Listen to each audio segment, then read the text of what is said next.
Well, why don't we start with you know, what drew you to therapy itself, and like what drew you, I guess, to focus selection? What drew you to become a therapist?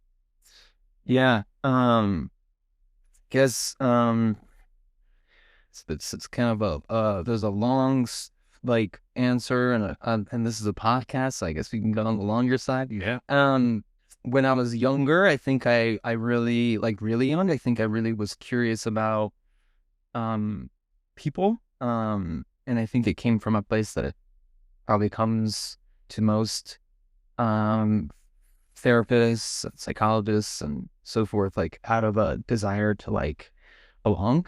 I think I really just wanted to understand the society I was a part of, and I wanted to understand people so that I can learn, so I can feel a stronger sense of belonging, so I can learn how to fit in, how to belong, how to, um, When you say you were a kid, like what? like middle school, Yeah. yeah, So pretty early on. elementary school, and so I would, this was in Egypt, in Cairo, Egypt. So I would sit and observe people play, like my, schoolmates and stuff. And um, I would ask people questions. I just try to learn.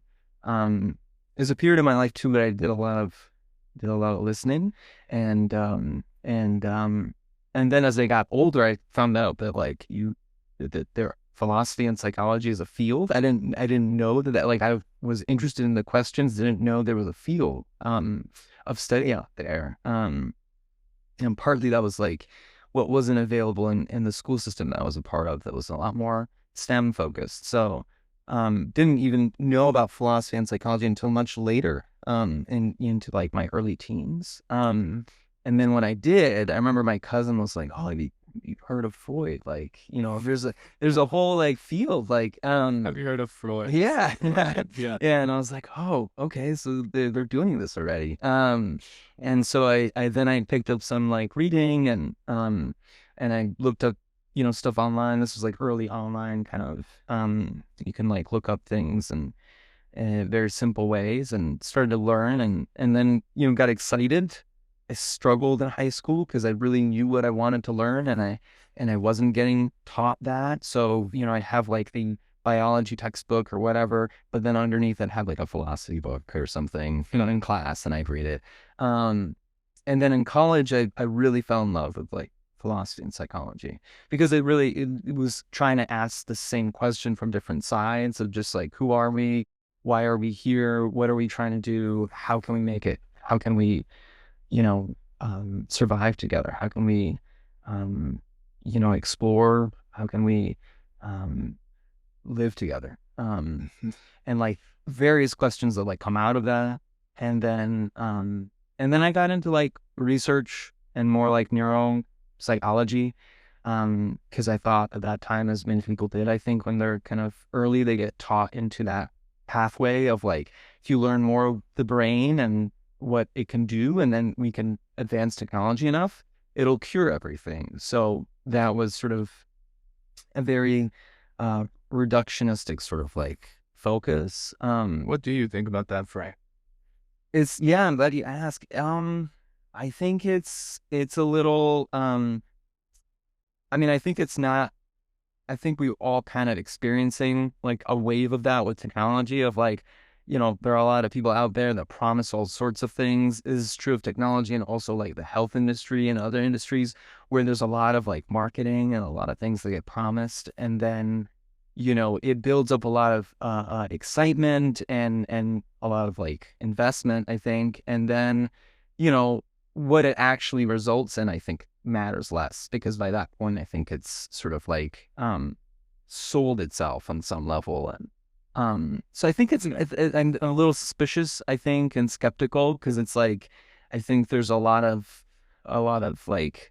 um, fuss and talk to build up these things that haven't yet occurred or happened, about what technology will fix, and it hasn't. And not even to touch on if it can even fix the things that we're trying to make it fix, our sense of well-being and our health, and these things that you know um I think it is. like the wrong tool, essentially. I think it's just a tool that's like running around trying to fix like a bunch of things and like, causing like a bunch of other things to like, leak out. And then you're just kind of running around and plugging holes. And yeah, so I don't know that it's really getting to the, as they say in like our program and things like that, like, further up the stream, to the source of the pollution. Yeah. Yeah, I'm thinking about this imagery you're providing of like, I'm thinking like, honestly, a screwdriver kind of fit in these many different places, having to do the job. And like, maybe it's doing it, or maybe it's creating like a bigger hole or a bigger problem Yeah. that maybe we're not addressing fully as a society. We just think that that's the quick option to fix those things. Yeah. I mean, I think that the challenge is most most of the time our academic like environment leans into knowledge over experience. That's what it's built for. It's built for like disseminating knowledge and not experience as well, like Western academia, like college. And so it's sort of like, yeah, it biases us to that direction. And I think it produces a lot of people that come out and practice things that are tailored towards like disseminating knowledge as opposed to experience. And so what happens is, it just becomes about like sharing information. And like we did like that somatic thing earlier, and like we could have like just sat down and talked about it. And I think it wouldn't have gotten any of the, felt experience of it. So, For people listening to the podcast and aren't accessing the video of us doing this, yeah. maybe you can explain, what made you want to start with that? Like, what is so important about moving our bodies before something like this? Yeah. I mean, I think that is actually a really important thing for me about like therapy is, and maybe this answers even questions that like, things we'll talk about, but um, like I think a big thing that I've learned is, I've gotten really good at tuning into my body as a therapist, and while I'm in therapy and like outside of therapy over time, and like I pick up a lot about my constriction, like tightening, and my expansion, like my loosening, in different parts of my body. And I think if I arrive at something with a sense of like, I mean, everything, new, like this is new for me, and everything that like I go into, I can go into with some level of like I'm carrying some sense of expectation or desire for something to go a certain way, or pressure or whatever, pressure from the day, from the night before, and then it just kind of builds in my body. And so just like any kind of movement or, attunement to that, and like touching on that a little bit to let myself kind of flex it. It's like stretching. I mean, it is stretching, but then it's like I'm also kind of trying to stretch particular parts of me that you know, I'm aware carry certain things. So, if there's a particular part of my back or a particular part of my neck that carries something, when I do feel rushed, or when I do feel like particular experiences, I know to kind of take extra care with that, before things and after things and during things. And for listeners out there who are like, what does like stretching sounds cool and all, and like, Yeah. before you start something, maybe you want to become loose. But when you use the word parts of your body that carry certain things, well, what does that mean? Yeah. Um, I think like, it could be again like an expectation of something that's happening from me or from the group I'm, sitting with, or the other person that's across from me, that like I can kind of feel, and it's not like a negative thing at all. I mean, sometimes too it's an excitement. There's a lot of excitement, or there's a lot of like, um you know uh there's a sense of anticipation, or there are like feelings that are like, kind of bubbling up, and they come as bodily sensations, and And so, I'll notice with some clients, like my body might like be leaning and tilting from like this shoulder, like this way as I'm like kind of leaning in. And I'll kind of tend to like, if I'm not careful, that really will kind of make my body like feel a little distorted. And I mean, that's kind of when I'm a little bit like aware of what's happening in my body and trying to like loosen it up a little bit. Because there's a physical, I mean, to the question, I think there's like a physical sense of these questions and conversations. The emotional load you can feel physically and can attune yourself to feel physically. And so I want my body prepared for the weight of it in that way. I don't know if that answers, but it's like, it makes me think about like clients who say before something big, they feel those butterflies in the stomach. Yeah. Or like me, my tell if I'm nervous or anything is I start like coughing and I have this very visceral feeling in my chest where I'm like, the nervousness lives in this area and I have to do things like a deep breath to like supplement that area to calm down a little bit. Or like, I've sat across clients who are heavy tappers of the foot. Like will move around like their things and their legs and everything like that. And every time I've gotten curious, I'm like, hey, I noticed as we're talking about this, your leg moves more. Tell me about that movement. And then when they focus there, it's interesting what comes up, when we slow down to our bodies. And I think that's what I hear you saying of like the importance of understanding our everyday bodily reactions to certain things or in preparation of certain things, because there can be a lot of information there for us. Yeah.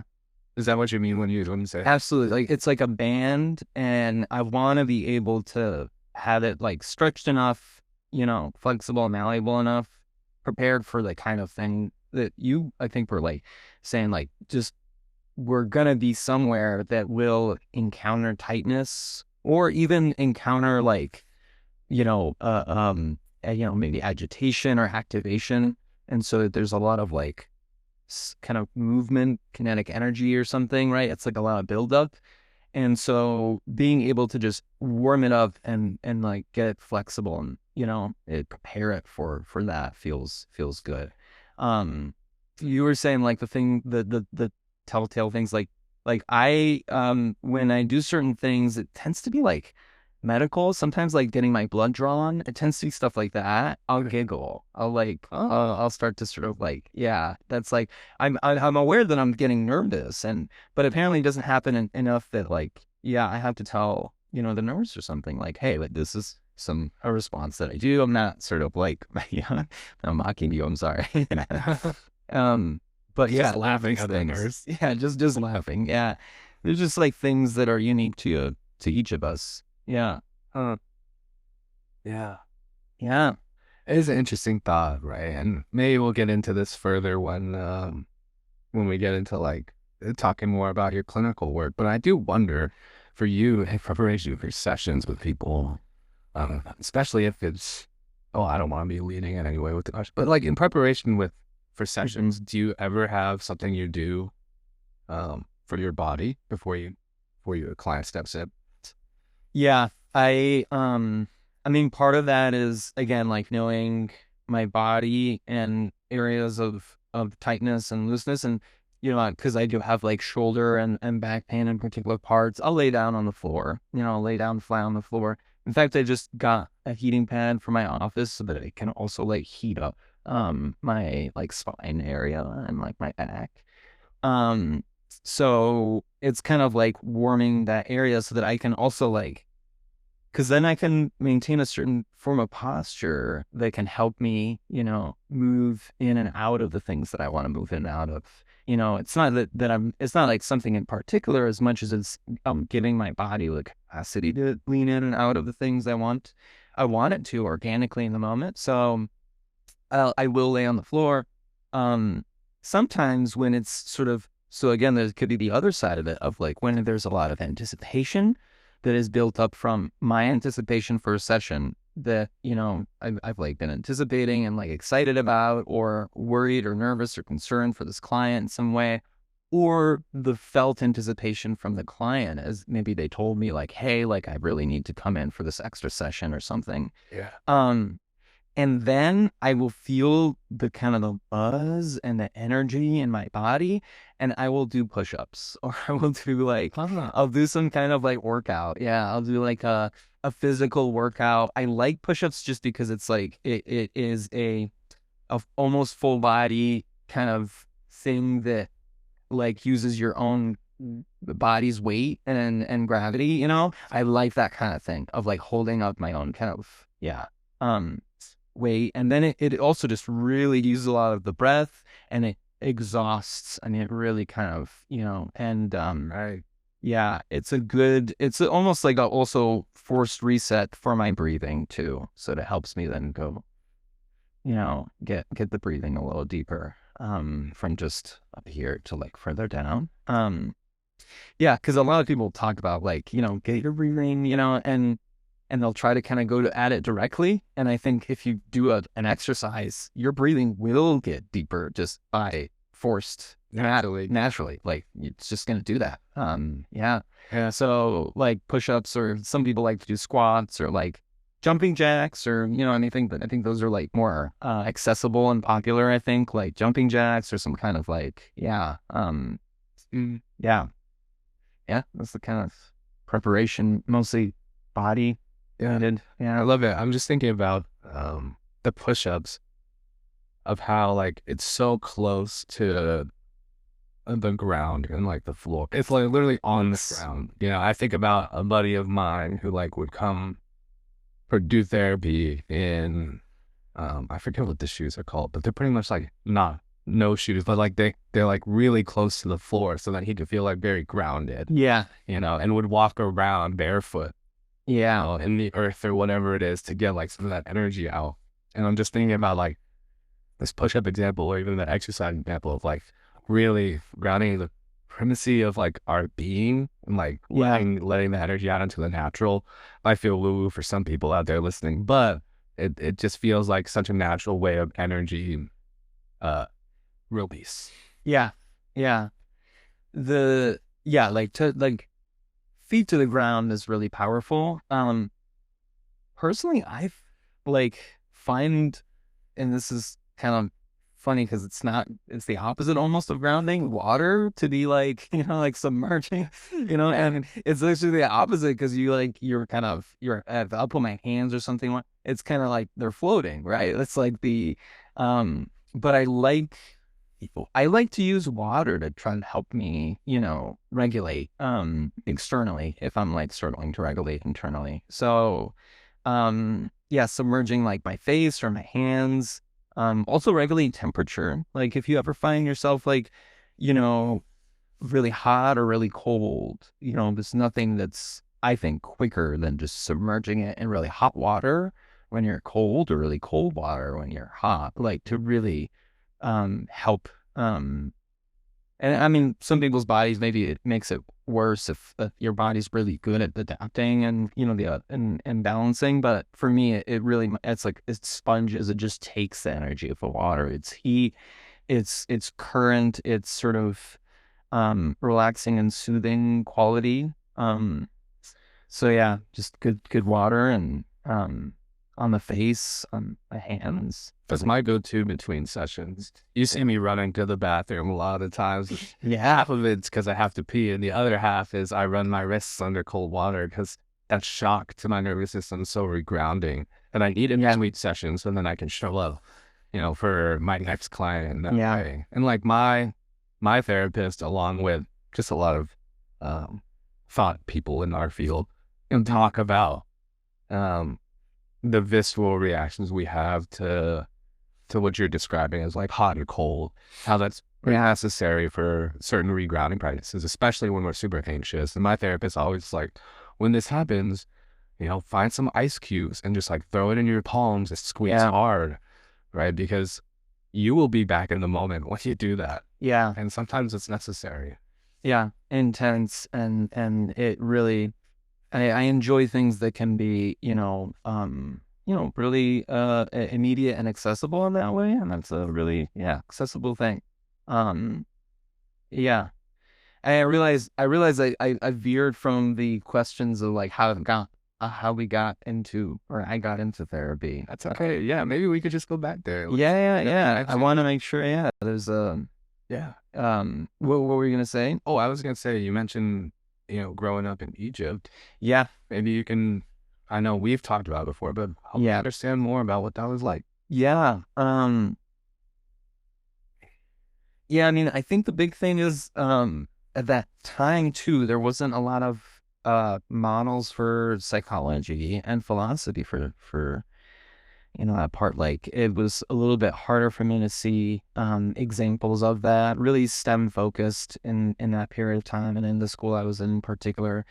Um, so yeah, I really struggled because I really wanted I had like an idea of what I wanted to pursue, and it was really challenging to get there. But yeah, I mean, I grew up, in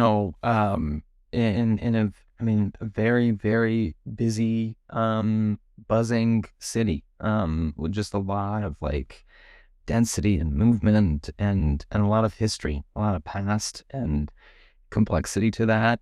Um, and yeah, me and my family, we moved, we left, but thereafter the country and the city like went through some pretty challenging times of like civil unrest, revolution, things like that. Yeah, I left and the Arab Spring happened after, which was like a series of like revolutions in the area. Um, and like a lot of these things leave a lot of imprint for people.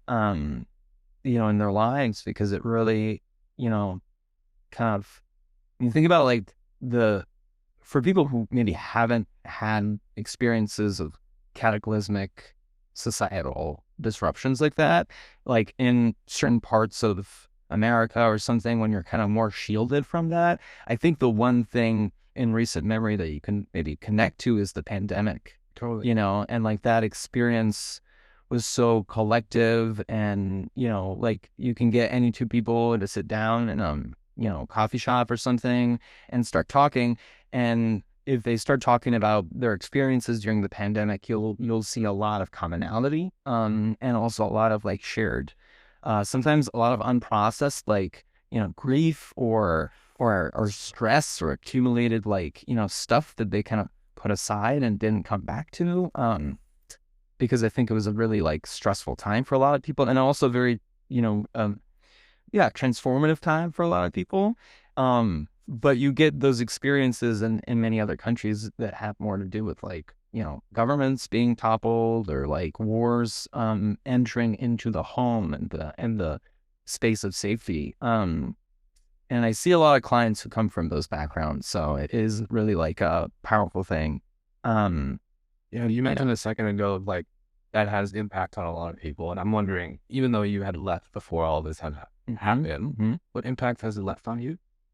I mean, I got to I when I visited, I got to see some of these things, and it's definitely like a um uh it's a very like shocking maybe is one way to put it, to see like areas that you grew up around and areas that you've identified as like home and like identified in some level of predictability and stability, feel like it's sort of on fire, feel like it's sort of at risk, like the kind of the city's shaking, it's like rumbling, and the sort of the ground is beneath it is sort of like not as stable. And having that kind of experience really, I think, it's kind of, it jolts one to really reflect on like, your sense of like, what do you have in your life? What, it's longevity, and it really kind of cues a lot of people to think.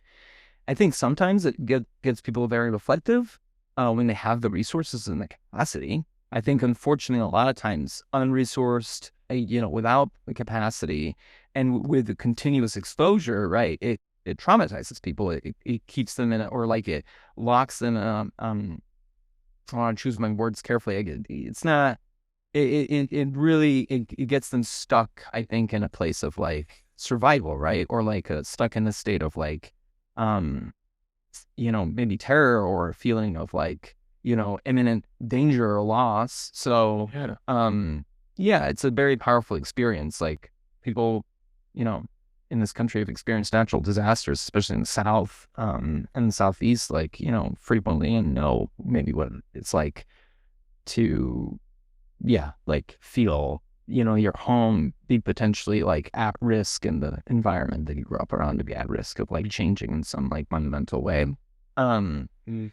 so yeah, but that's kind of like an experience, a unique experience. Yeah. Mm. Coming back to you growing up and there not being a lot of models or Yeah. figures or even systems set up for philosophy and psychology. Yeah. What kept you coming back to it? Without that level of reinforcement. Yeah. Um, I think I was just really yearning for like some answers. And I really wanted to get to, explore the questions that like were, you know, I was really curious about personally. And I think, that's probably the biggest thing I've personally learned about pedagogy is like really the flame of curiosity. And when I was young, it was still sort of common to sort of like try to funnel people into particular forms of curiosity and forms of like here's what you should do and learn. I mean, it still is in a way now. Still, like there's still like a lot of force in education and a lot of direction and a lot of like kind of like confinement and but I really struggled with that personally. I think a lot of other people, like peers and stuff of mine, like, I think they people try to manage with what they can. But I struggled with it and I kind of was a lot more rebellious in trying to learn the things I wanted to learn. Yeah. But it wasn't until college that I really got to just go and take the courses I want to take and learn about. I studied, comparative religion. I studied philosophy. I studied psychology. I studied, a lot of the things that I wanted to explore, anthropology, things like that.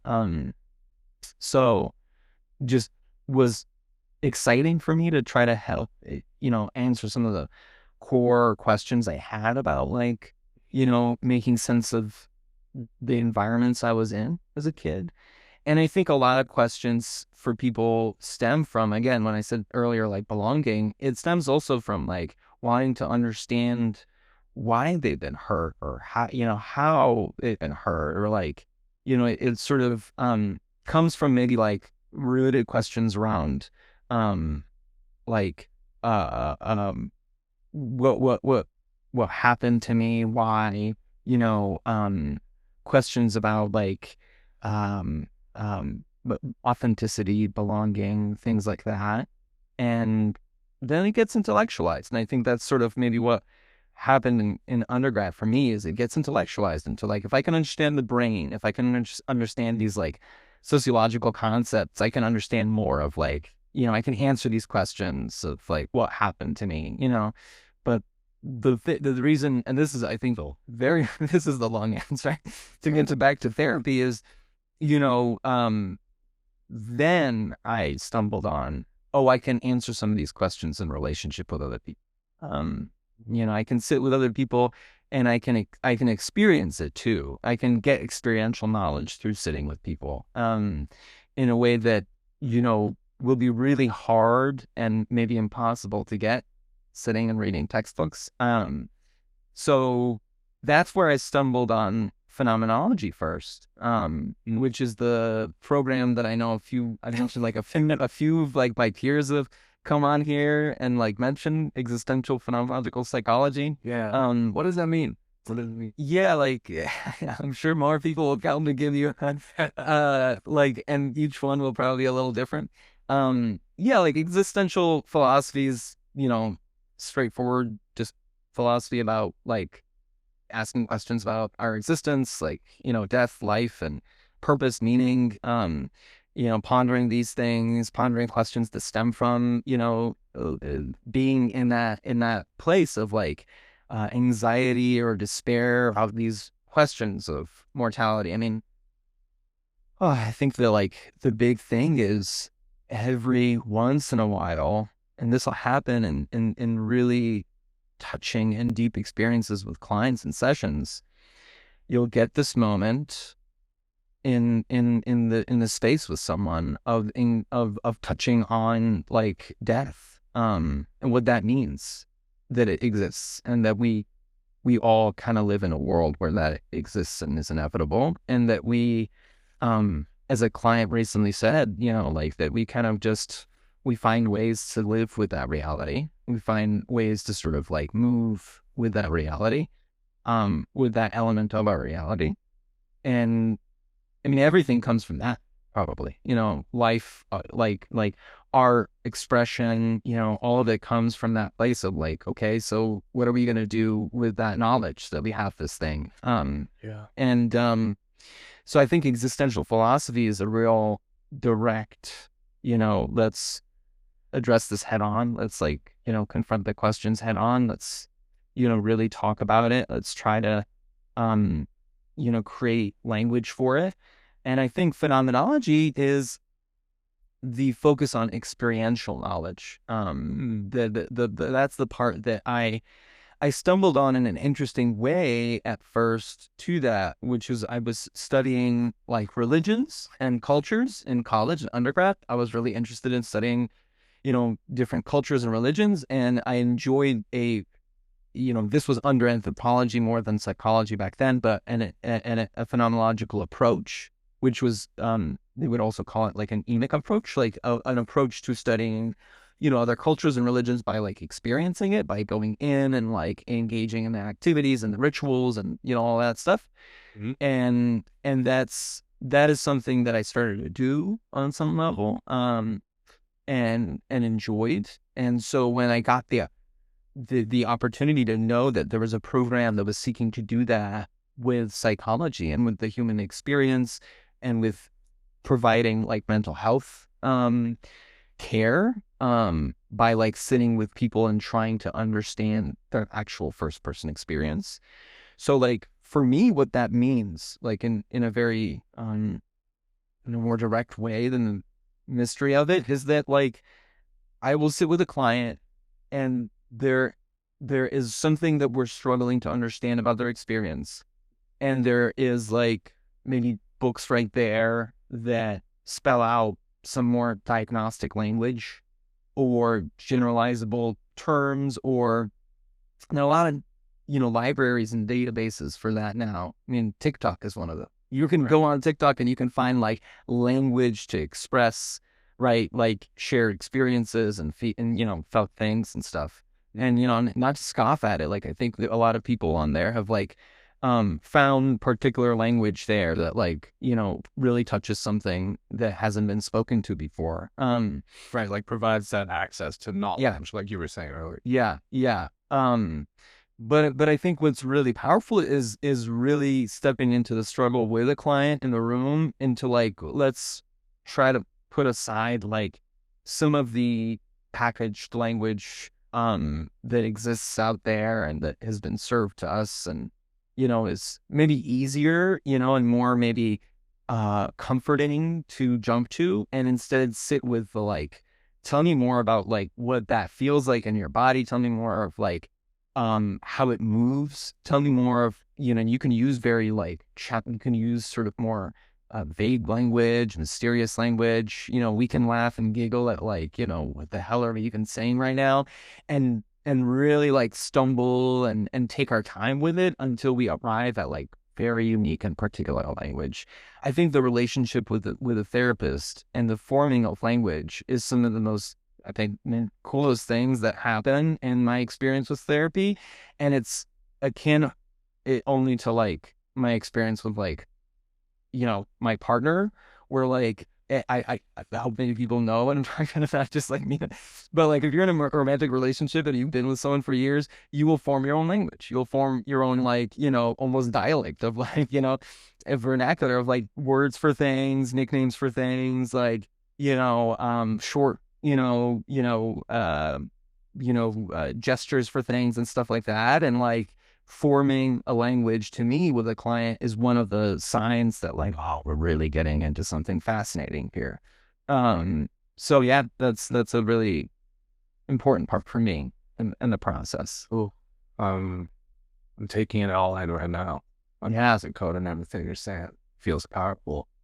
I hope that's not just, do you form languages with your partner or? Yeah. Yeah. Yeah. Sam and I, we yeah, every now and then we laugh. Yeah. Like, Yeah. you're so right. And as I think about it, our connection runs so deep because I think that's a factor in it.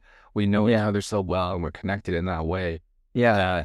It holds a smile on my face and a deep place in my heart. And if you can have that with a client, I'm just imagining the change that many people start to experience in themselves. Like, what do you say to, you brought up TikTok and these books and all these other structures in place that provide an immense amount of knowledge that is never ending.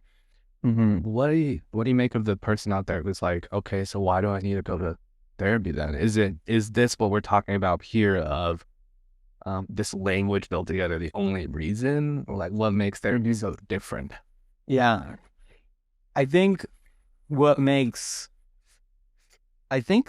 therapy is like it's a very wild thing. And again, I kind of like I'm trying to connect it to like what I was telling you about with my youth, which is if someone had, I didn't know much about therapy back then. I didn't know like really what it was, right? So if someone had told me, the things you're curious about, and then the deeper parts of them, not the intellectualized stuff of like, I don't know, Socrates and Plato or whatever, but like the deeper parts of like why you're really asking these questions. If you can have a relationship where you can try to explore those, with a sense of like, just progressive, gradual approach towards the interior, of yourself, and thus I think as a mirror reflection, right, the interior of others, and if you can have a relationship where you can really explore what I think therapy is, which is like you can really explore relationship itself, I think that's amazing. I don't think we have anything that's like that. I don't think there's anything else like that in the world. Like, I don't think there's anything that gives us a frame to really, otherwise we're just in relationship, which is great. But I think like having therapy is a place that I can go into a relationship with this frame and intention of like, oh, we're actually here to talk about what it's like to be in a relationship and to reflect on it and to sort of map it out. It's kind of like, I know this metaphor comes up a lot, but like video games with like you're mapping out the like gray areas, the unexplored territory and stuff when you're moving around, and it's like you're going into those areas. So a big thing like for me is, I think the most important question for me in the therapy I do is I always come back to like, where haven't you gone, in that place, in relationship, more than just like in, just your own, it's not so self-system. I don't want people to be so stuck in their own inner world, but it's like, where haven't you gone in a relationship? What haven't you felt comfortable to sort of share and be in with other people? What haven't you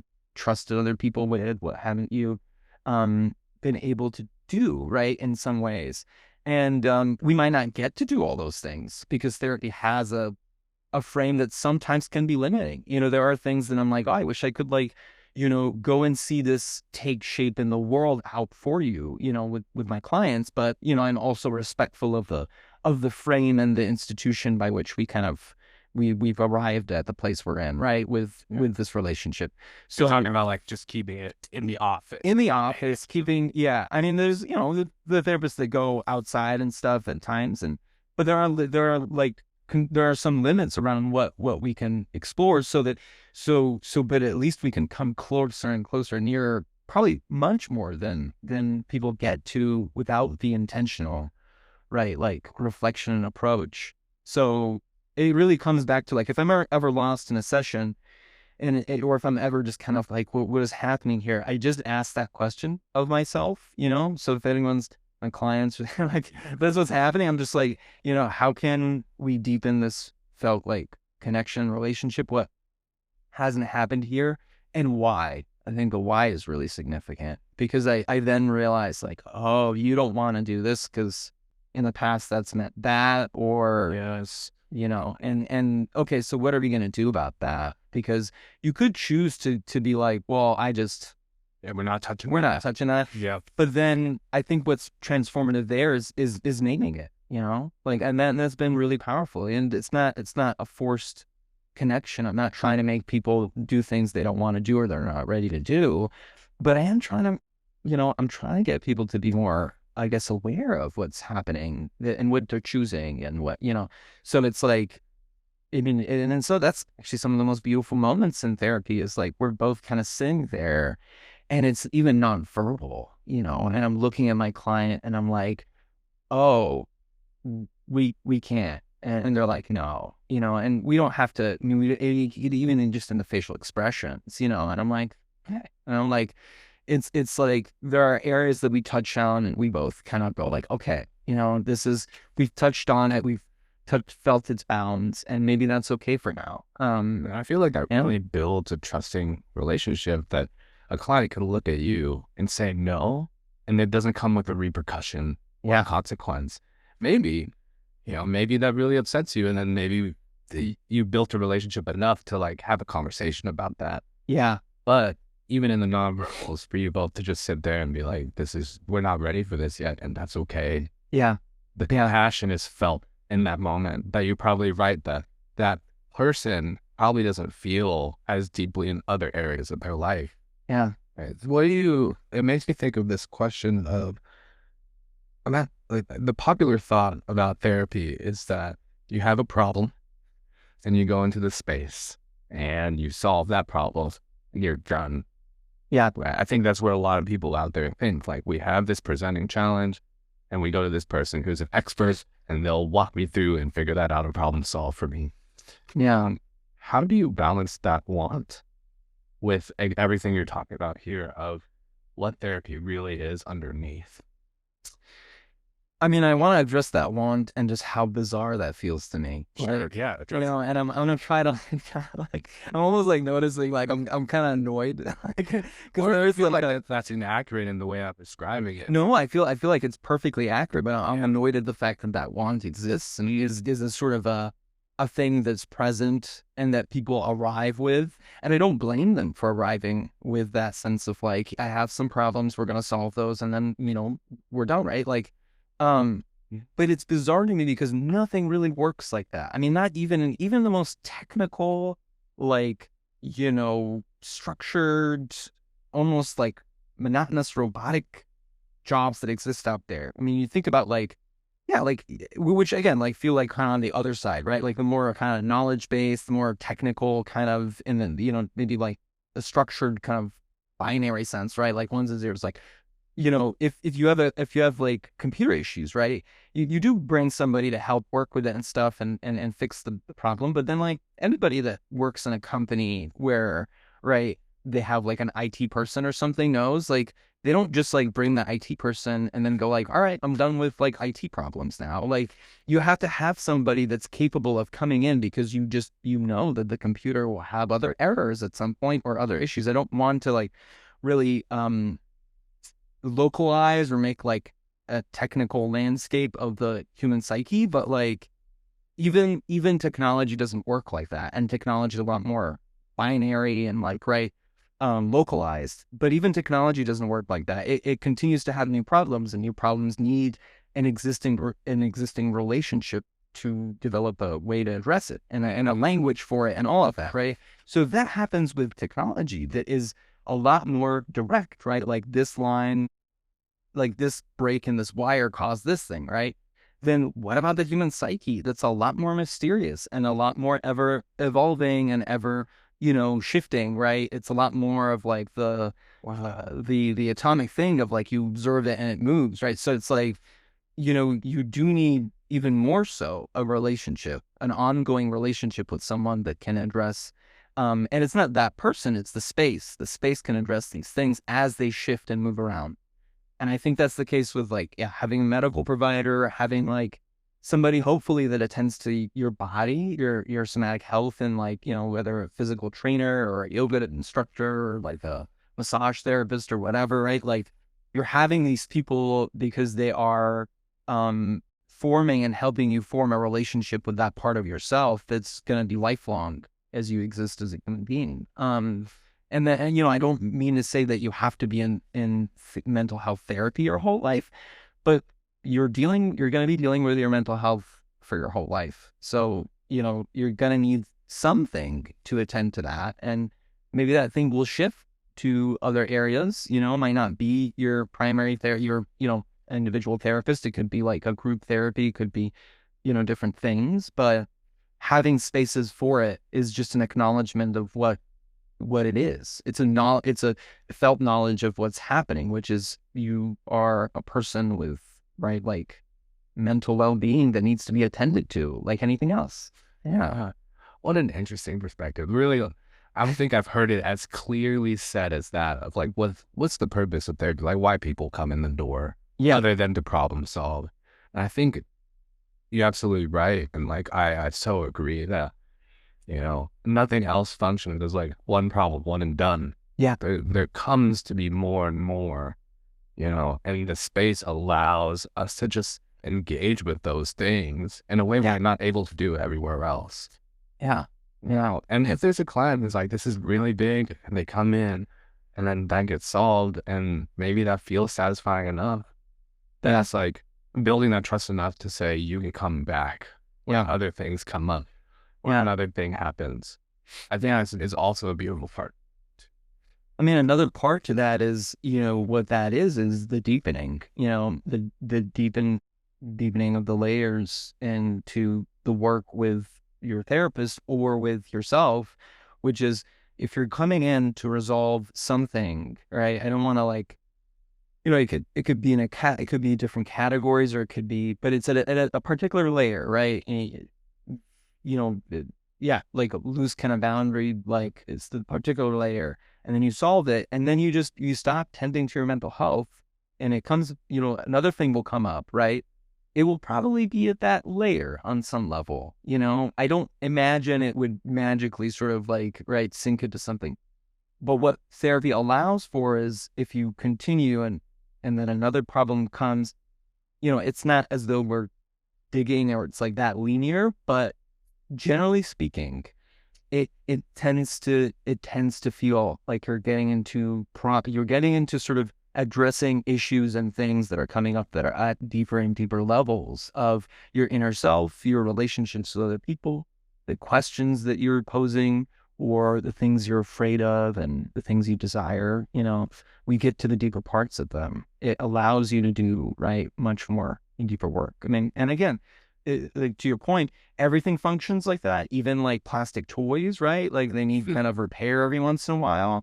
And the more in-depth repair, like your car or whatever you can do, the longer it'll function. And if you keep doing superficial layers of repair, you'll just have to do that more frequently. And but that's like physical objects that are a lot less complex than the human psyche. So it's like, why would you not think that the human psyche is like even way more complex, and it's way more important to have an ongoing relationship for?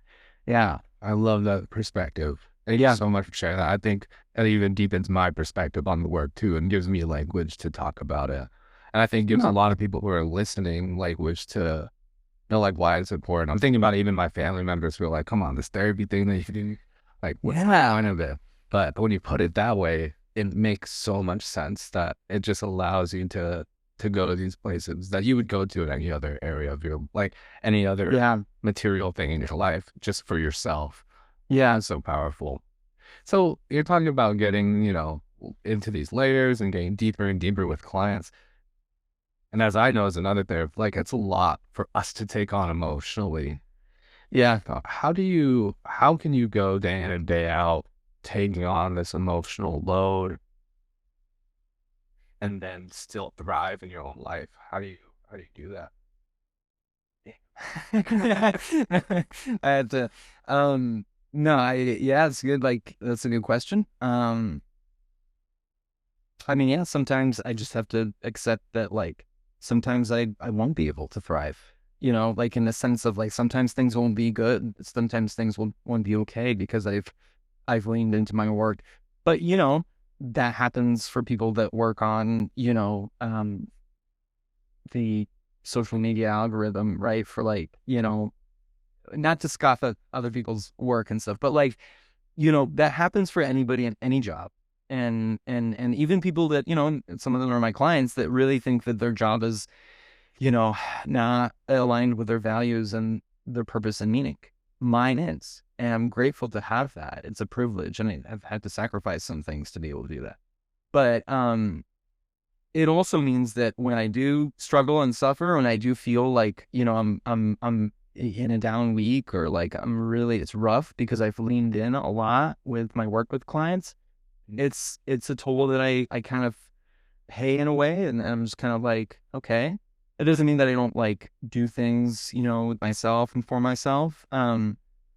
Obviously I take care of myself. I find like, if my question I'm posing is like, how can I like deepen my relationship with you as my client, or in even consult group, peers, and like, right, like friends, all that question goes with everything. So, but if I'm asking that question is also being asked of me, and it's also being asked of like, what have I been able to do in order to come into the room that day and feel resourced and feel able to ask that question, have the capacity to like lean into answers for it in the moment that are unique and organic to that moment and what shows up.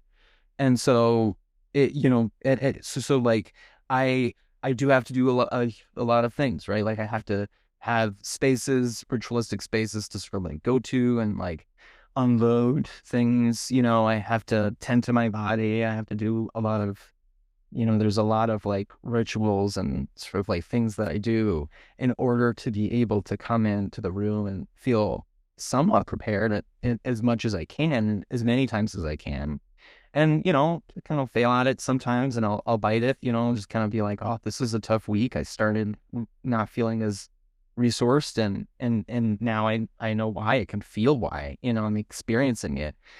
And it's humanizing too. People see me, my clients see me, a little bit in a certain way there, and that's humanizing. And I think it's really important too for, that.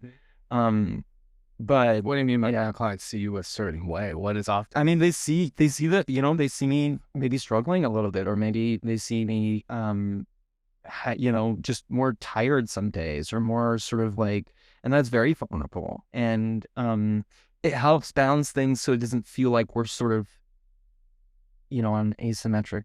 I mean, there's definitely some aspects to therapy where there is an asymmetry, of course. The relationship is not, exactly, like there's some aspects of it from the frame of it, right? That we're tending to the client and not to, me and you in an equal basis. But I don't want people to focus too much on like that. I think this mythology that like a therapist has, right? Like things figured out, or like they're just so advanced, and right, because that brings people back into that space of disseminating like factual knowledge as opposed to experiential knowledge. When you are, I mean, this is, I think, what's liberating for me as an experiential sort of focused therapist is when I believe in, because I believe in the experiential process of, transformation and growth. I don't have to be like eons ahead, quote unquote, of my clients. And I don't have to always show up with a sense of like, I'm like, I got it all figured out, right? Because we can still have an experience that's still really informative and insightful and beautiful and touching and like connective, even if we're not at a place of like deep, right, like knowledge and right resource.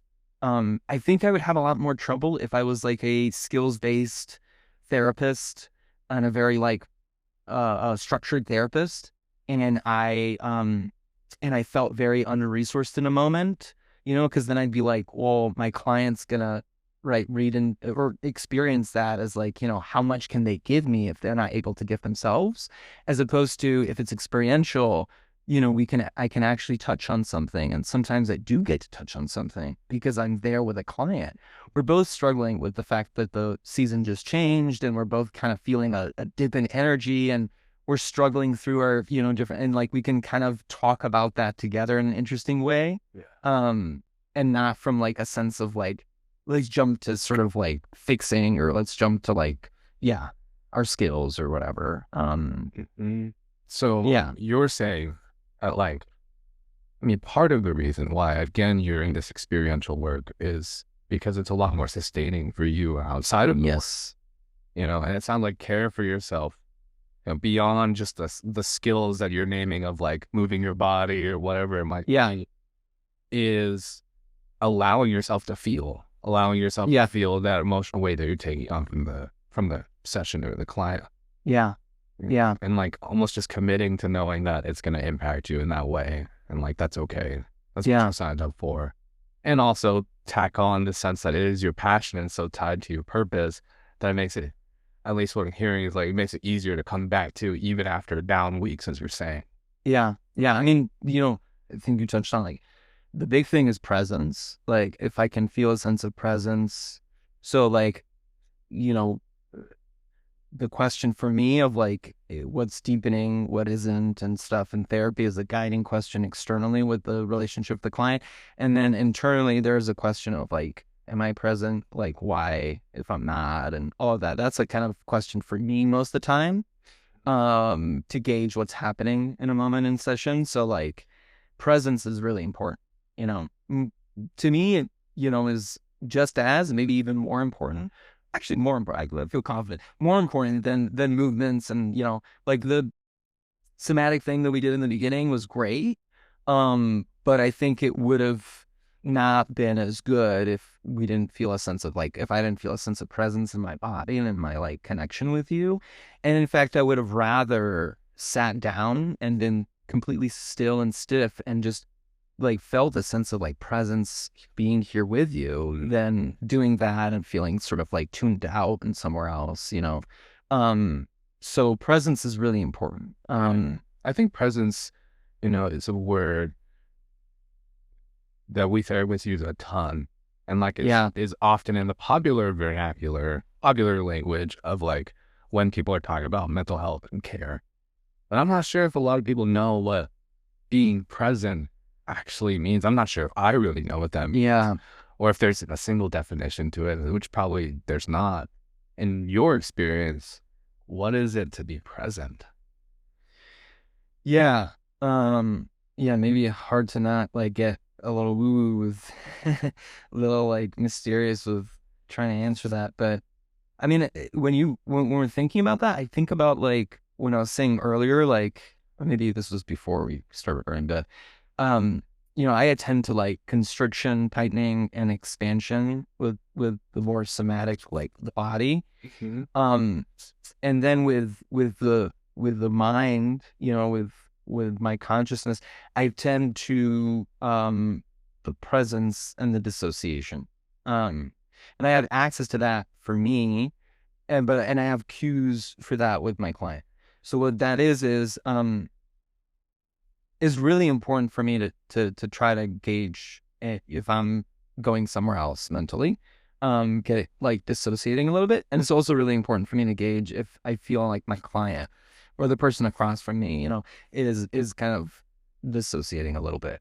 And it's hard to also like, yeah, it's gonna develop like a skill, I guess, of picking up the cues for that and stuff within yourself and within other people.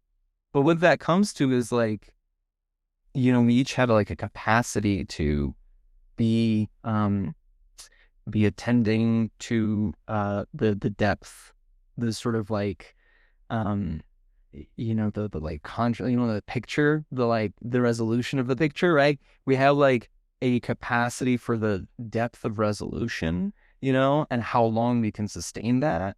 We use technology again, like, if you have a video playing at a really high resolution, it takes a lot of your system, and the internet and all that stuff. And like, and maintaining that's challenging.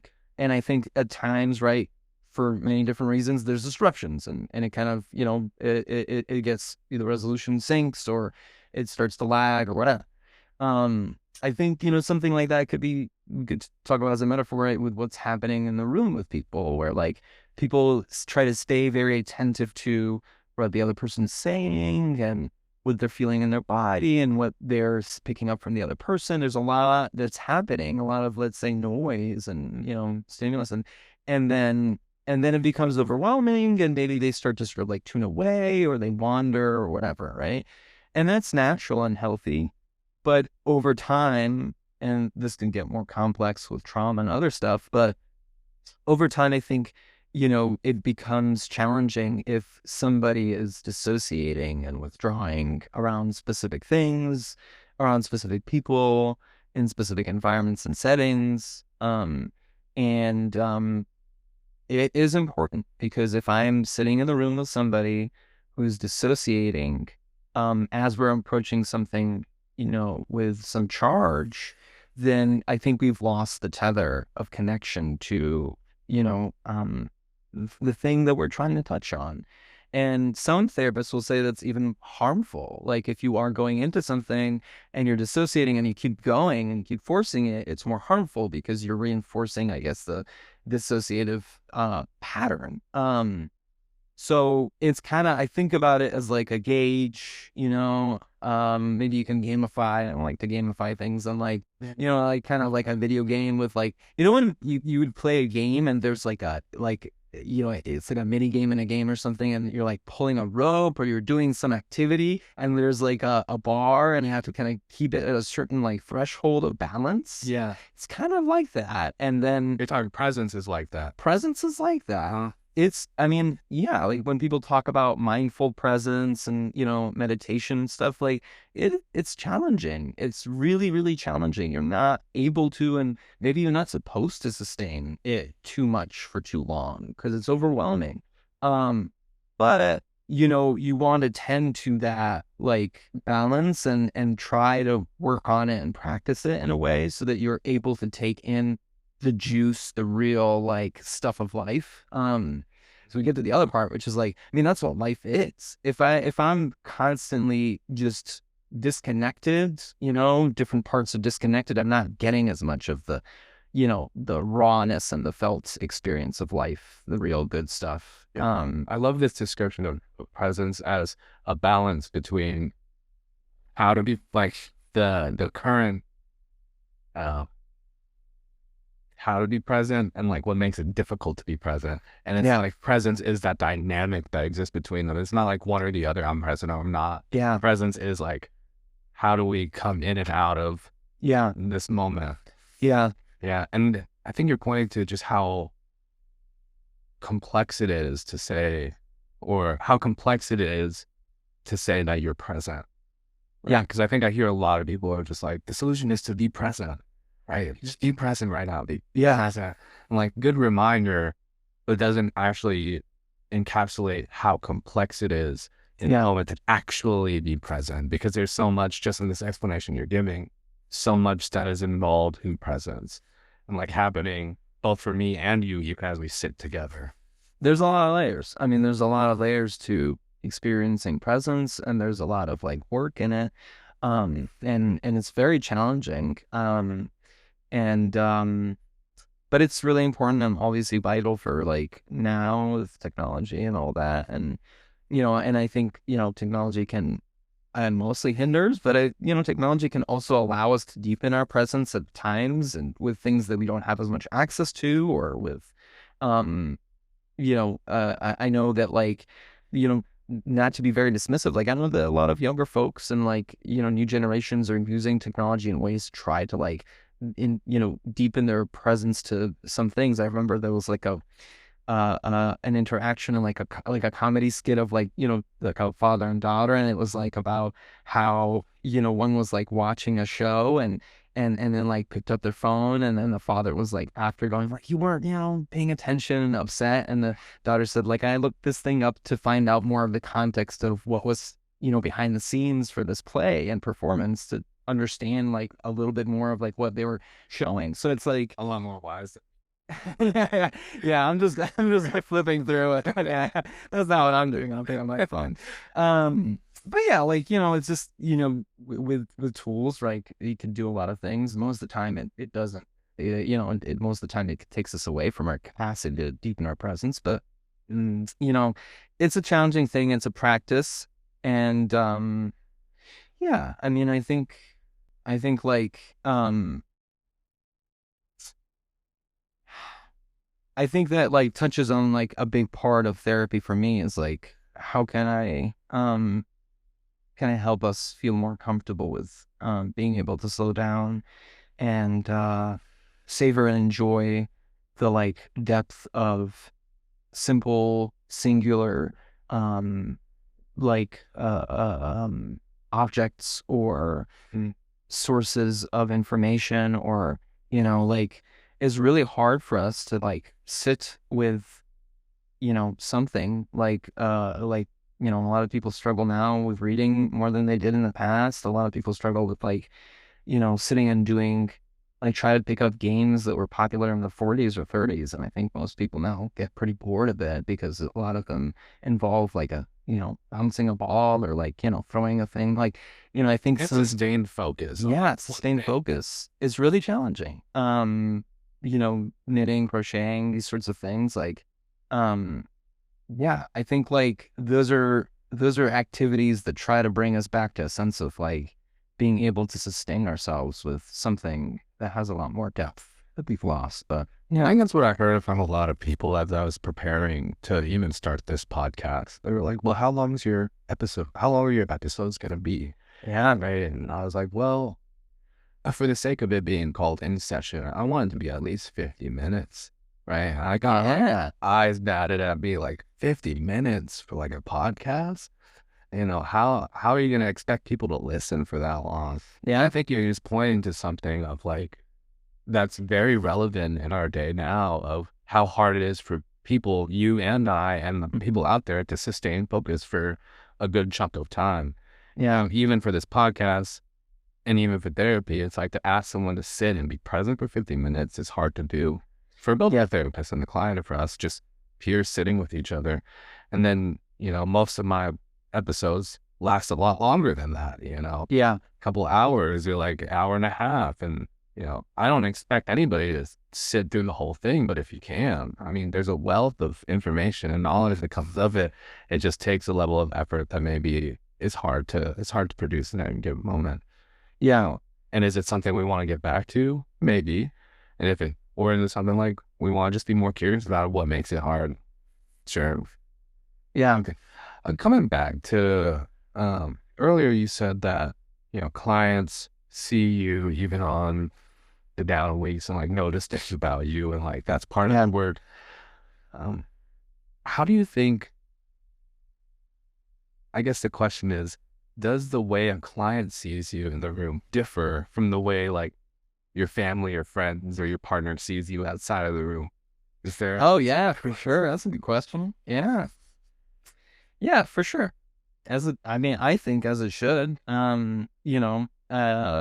It's just a different way of relating, and it's different, like, um, and I think as many therapists know, they kind of pull and tug on each other. So, or at least like the experience of tending to people in that particular way as a therapist, right?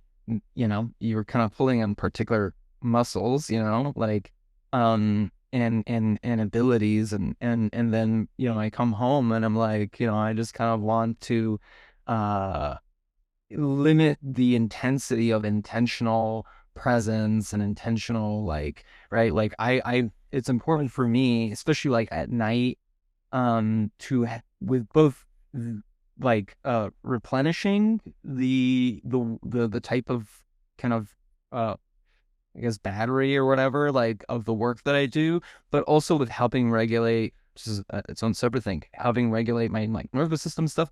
I try to pick like TV to watch that like is very soothing and slow and relaxed, and usually that ends up being older forms of television, like shows that are sort of like older, because they weren't as maybe I'm getting too technical with my answer, but like they weren't as it wasn't as like right, like there wasn't as much pressure from the industry, the media industry, to like have like fast pace entertainment and like an intense way. People were able, right, to like sit and watch TV and kind of keep focus, right, with slow form conversations and stuff. So I love to watch like something like that late at night to help me just kind of like regulate and soothe and also not need to attend to every single word and every single like scene and all the specificities that like You have to give me an example of a show you. sure. I'm giving this example that like yeah, maybe I haven't mentioned it. But Little House on the Prairie is an old TV show that like you know, because I didn't grow up in the US, I think it was like very important to my partner and other people and the book series and all of that that I picked up on like more recently in my life. And it's especially the earlier parts. I think later it does become more intense with, I think it does shift with the industry shift. But like in the earlier seasons, it is literally like watching, if you've ever watched those like YouTube videos that just have like a farm and it's just kind of slow, like it's kind of like that. It's very gentle. It takes place in this like rural area and there are people just kind of having conversations and making coffee and like, you know, it's very relaxed and soothing and it's just kind of life in a old rural part of America. And so yeah, I mean, content aside, like obviously there's like all sorts of stuff for old TV shows and stuff, Yeah, but like, sure. but the experience of like, you know, kind of listening to that, even the tone, the tonality, the volume, the shifts. There's not as much like shifts in sound and pitch and all these things. It's very kind of, you know, regulated and um as opposed to like I love lots of TV shows now, but like if you watch like Game of Thrones or Breaking Bad or I don't know any of these like big, you know, huge, you know, projects, like it's just so I mean it's the purpose is they really trying to keep you just so intensely like tuned in and like working your brain with all its parts um and it's a lot to follow. So I like something more passive and relaxed. Especially after, a long day, Yeah. a long week. I could see how that could help a lot. Yeah. Right. And I mean, I love that you're pointing to the process of like what makes it so attractive for you, especially, coming off maybe a day full of clients. Yeah. Right. And I think I consider like a lot of the listeners who are like, yeah, I love that I know, especially if they're looking for a therapist right now. I love that I know that this guy, spends his off time watching, Little House on the Prairie and the series. And I appreciate you giving like a formal example of that. Coming back to the question of, how it's different the way clients see you and your family or people in your life. Yeah, it's the relationships. What are some examples of those differences, do you think? I mean, the most obvious thing is the vulnerability is a lot more in depth. I can really give more to my personal relationships in the form of like access to intense parts of real deeper vulnerable parts of myself. It's not that I wouldn't give that to a client. I'm for disclosure. I disclose like, parts of myself and my clients, but the way that it's, I don't want to say packaged, but like the way that it's sort of given is different. I mean, it's like I will give that to my clients in maybe a more kind of sort of manageable, like most of the time I'm telling them how things, were in past tense, right? That's the kind of bigger part of it. Challenging things that I've experienced, not necessarily something I've overcome, but like just something that like I was in the throes of, and like, in a certain period of time.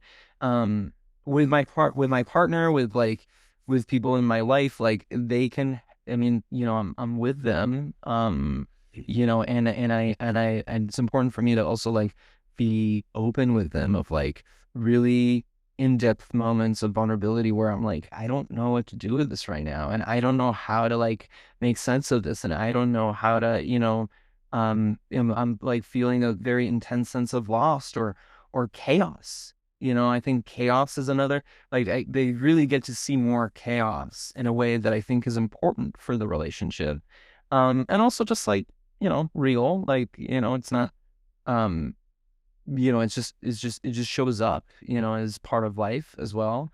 But with clients, like it's sort of like I want them to know, but not necessarily experience, Yeah. those parts of me in the moment, because that can be overwhelming and it's not helpful sometimes. And it's not, I mean, this- I mean, it's what they pay me so that we don't have to delve into those parts, as in depth. And, the part of that arrangement is that we can I can tend to that outside, and then we can really focus more on the parts that relate to them. And at times, my parts that relate to the parts that relate to them, right? So, that's sort of a difference, I think. Yeah, I think that's a lack of better words that are coming up from my mind right now. Just a slept on part of therapy that a lot of clients don't consider, of just how strategic we are as therapists, Yeah. of like what we're giving to the client. Yeah. I think as more and more people, especially more marginalized communities and cultures of color, come and seek out the work, there's this question of, God, I know nothing about this person and they're not willing to give it to me. What is this? Like, they're saying they're here for relationship, but this doesn't feel like relationship. And you're hitting on something really important here of like, yes, and, you know, this space is so dedicated to you. Yeah. And I'm going to strategically choose when I impose myself and my past experience onto like your life. Yeah. Yeah. I mean, a big thing is like, I think you're kind of approaching like is differences in privilege, differences in identity, with regards to certain, you know, uh, even specific conversations and specific topics. Like I'm from the Middle East, I'm Egyptian Palestinian. Not a lot of my clients actually know depth into that. And I've seen and will see like veterans, that have been part of the military, and um, and uh, and they'll want to talk about their experiences. I also see people that like will come in after something of news that, things that have been happening in Gaza, and like, um, you know, uh, and they'll want to talk about it. And, at times it becomes something I can share more about. And at times I can very much tell like this would become overwhelming to our space and our relationship, and will cause them to stumble as they try to get into the deepening part that I'm talking about, where they feel like, then they'll be really sort of attuned, to what they are saying and why and all of that. And I really don't want that. And that goes also with like all forms of relationships for me. I mean, it's just not just about being a therapist. Like I want people to be able to express, themselves and talk, and we can figure out like, how that affects me, and how, we can both figure out this, the like the implications of how we feel, and what we think. We can figure that out. And it's a trusting thing. I don't want people to worry too much of that too soon, too early, that they close themselves off. And that goes with, I mean, charged political conversations, but also goes with a lot of other things, it goes with like conversations about sexuality, or conversations about like many other topics. It's like people have, from their life experiences, lots of, parts within them that like get triggered, that tell them to sort of reflexively, right? Like restrict, and to hold back, and to tighten. And that's my concern, is like I want to make sure that people feel able to delve in and stumble and kind of trip around. And I know from social, just from, like social expectations and stuff, that like they might feel less inclined to do that if there's a lot of disclosure on my part. So yeah, maybe that's kind of a little bit, and that's to the question about like differences in relationship. That's not something that I, uh, have to guard as much with more intimate relationships. Although it still is a concern, it still shows up. Yeah. Yeah. Oh, and um, it makes me curious of how that impacts you, just like personally, to sit across with someone who, you know, maybe you have a very separate worldview from them, Yeah. which is often the case for us therapists. Yeah. Um, or worldview in whatever aspect of worldview, Yeah. we wanna give example to, but how does that impact you as your own person to sit across from someone who has a very different worldview than your own, or is speaking about their personal experience in almost like a negative way or a non-honoring way of your own personal experience? Like, how do you hold that space as well? Yeah. Yeah. I mean, that will show up. It will absolutely, for any therapists of color or really more students, that of therapy, that are trying to become therapists, that are BIPOC or part of the minority. Just like really important to be aware of, because it became very evident for me early on that as much as I've had many, many mentors and supervisors that and educators that have taught the world to me in a wealth of knowledge and experiential knowledge that I'm still just taking in and more and more. They have so much to offer me. The absence of more representation from like my community, uh, it's been more. It became noticeable as I noticed, like, oh, there are particular experiences where I sit in the room and there's a difference in our positionality, like the other person has a certain level of power or privilege that I don't have, that is kind of different than what you're trained for. Like I noticed pretty quickly that even in my program that was very, very, I guess, like conscientious about cultural differences and all these things, it a lot of therapy programs, a lot of like psychology programs, like they kind of make the assumption. It's not maybe explicit, but it's sort of baked in to how they teach you that you are in the position of power, that you are the person that like is more ordered, or like sort of like you have your shit together, or like you have your right Wiser other. there. Yeah, you're the wiser other. You're sort of more. Sometimes it's even like that you're older. That's kind of sometimes I've felt implied a little bit that you're more advanced in some. Like that's kind of and I think it's historical. Like therapists started in the past, and as like older men, and older white men and stuff.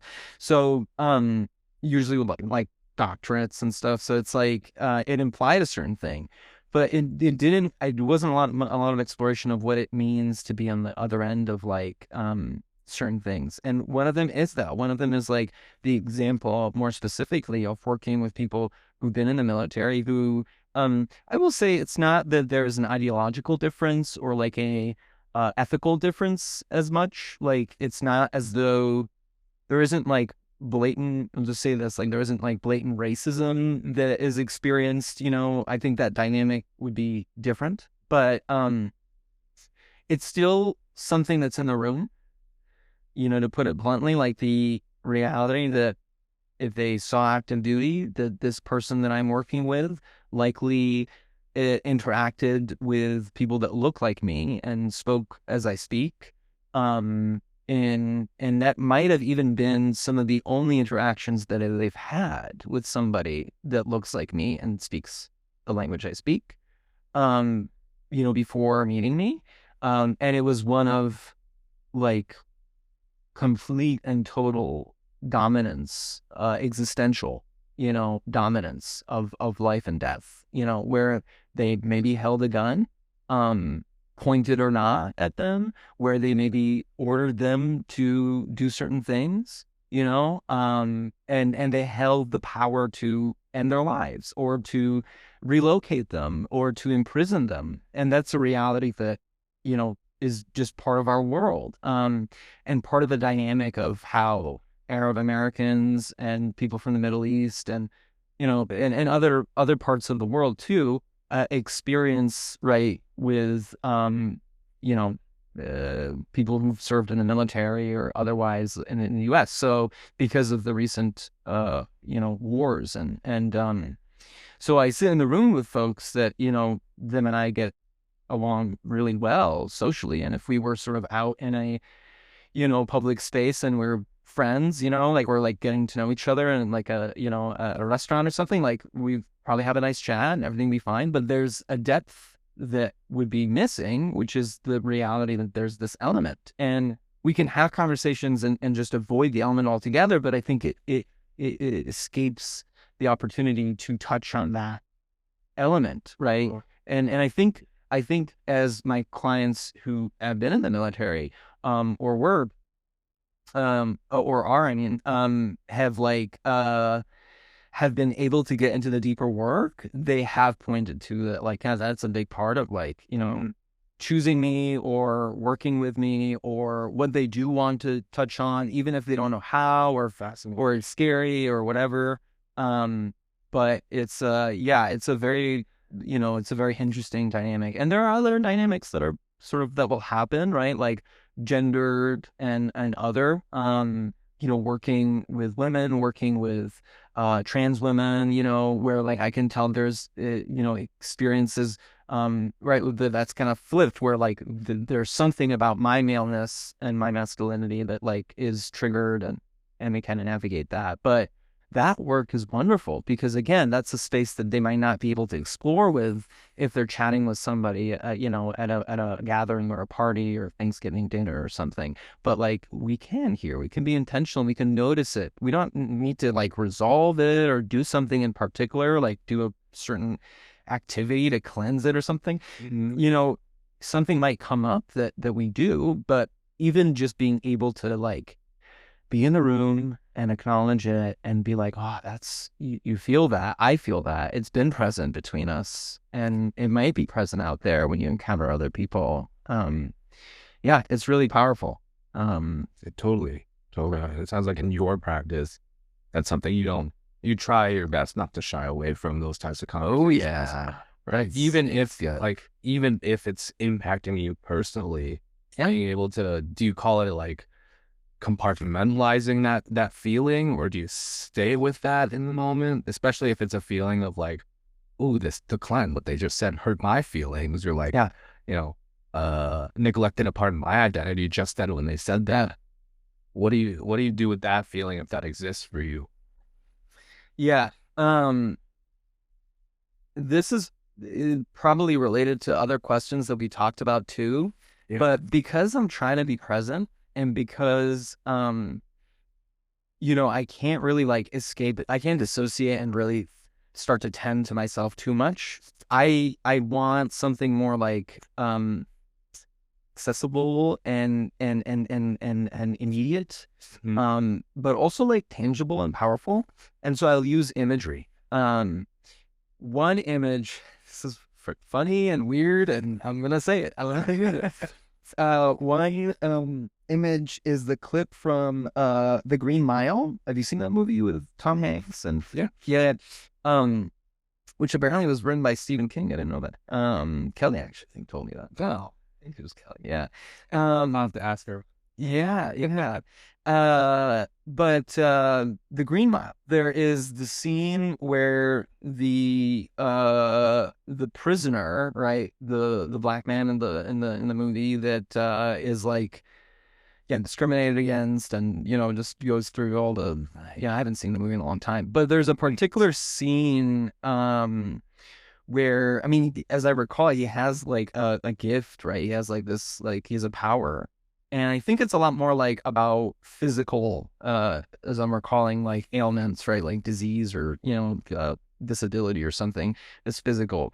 But he has the ability in the movie where there's the scene where he kind of like sucks in like what looked like bugs or something. Like it was this kind of like magical mana like energy thing that like he was just kind of taking in. I was like, it was almost like black smoke and like little like I need to watch this again. you gotta watch it. Yeah, yeah, it's a good movie. I gotta watch it too. I haven't seen it for a while. So long. Yeah. Yeah, but he kind of takes something in, and in a way it kind of it right this disappears, and the other person, the ailment, they have some kind of disease or something like goes away, or I think sometimes it's even like a even mental or spiritual thing that he's taking, um to make them feel better, and he takes this in, and he kind of like lets it out, and I think that it also it kind of is shown in the movie that but some of it will like kind of still be there and it'll affect him, and he just kind of it wears on him.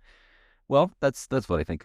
That scene, it kind of plays in my head, and I think about experiences with clients where I am kind of in the room and I am kind of like really trying to be there in the presence, and I am ingesting and taking into my nervous system, into the fibers of my body, just a lot of the stuff that's just been like coagulating and stuck and like clogging, and just and again, like very physical ways, but also in like a symbolic way too, like their tissues, their nervous system, their inner world, their psyche, and just get something gets kind of transferred in a way, now that it's a ritualistic process, and but like something happens there, and then I have spaces where I'll just kind of do that, could literally be that, or it could be like moving my body, or different things that I do outside the work. Yeah, I'm getting that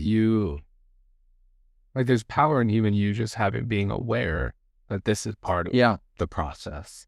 Yeah. Like on any given day, it could be that a client or a peer or anyone in your life, I guess, where we just extend it, will impact you negatively, or will say something that will like get your attention in a way that doesn't feel so good. And like your ability to just name that process exists allows you to take it in a full way and still facilitate therapy for this client to figure it out, because that's what they're doing at the end of the day, just figuring it out.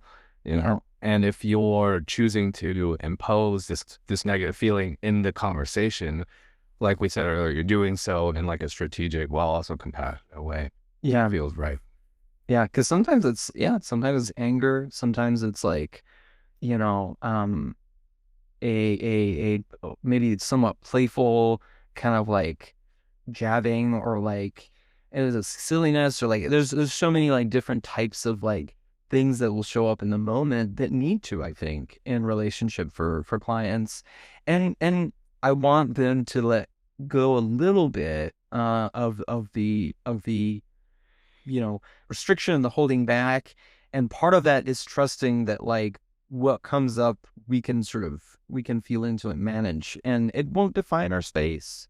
I mean, coming back to, I think we were like talking about that earlier, like I think a big thing is that like they're able to sort of share something and feel trusting of, I'm going to give you this, and you won't leave, and you won't sort of like, tell me like, fuck you, or like, how dare you, or I don't know if I was cuss here. Yeah, of course.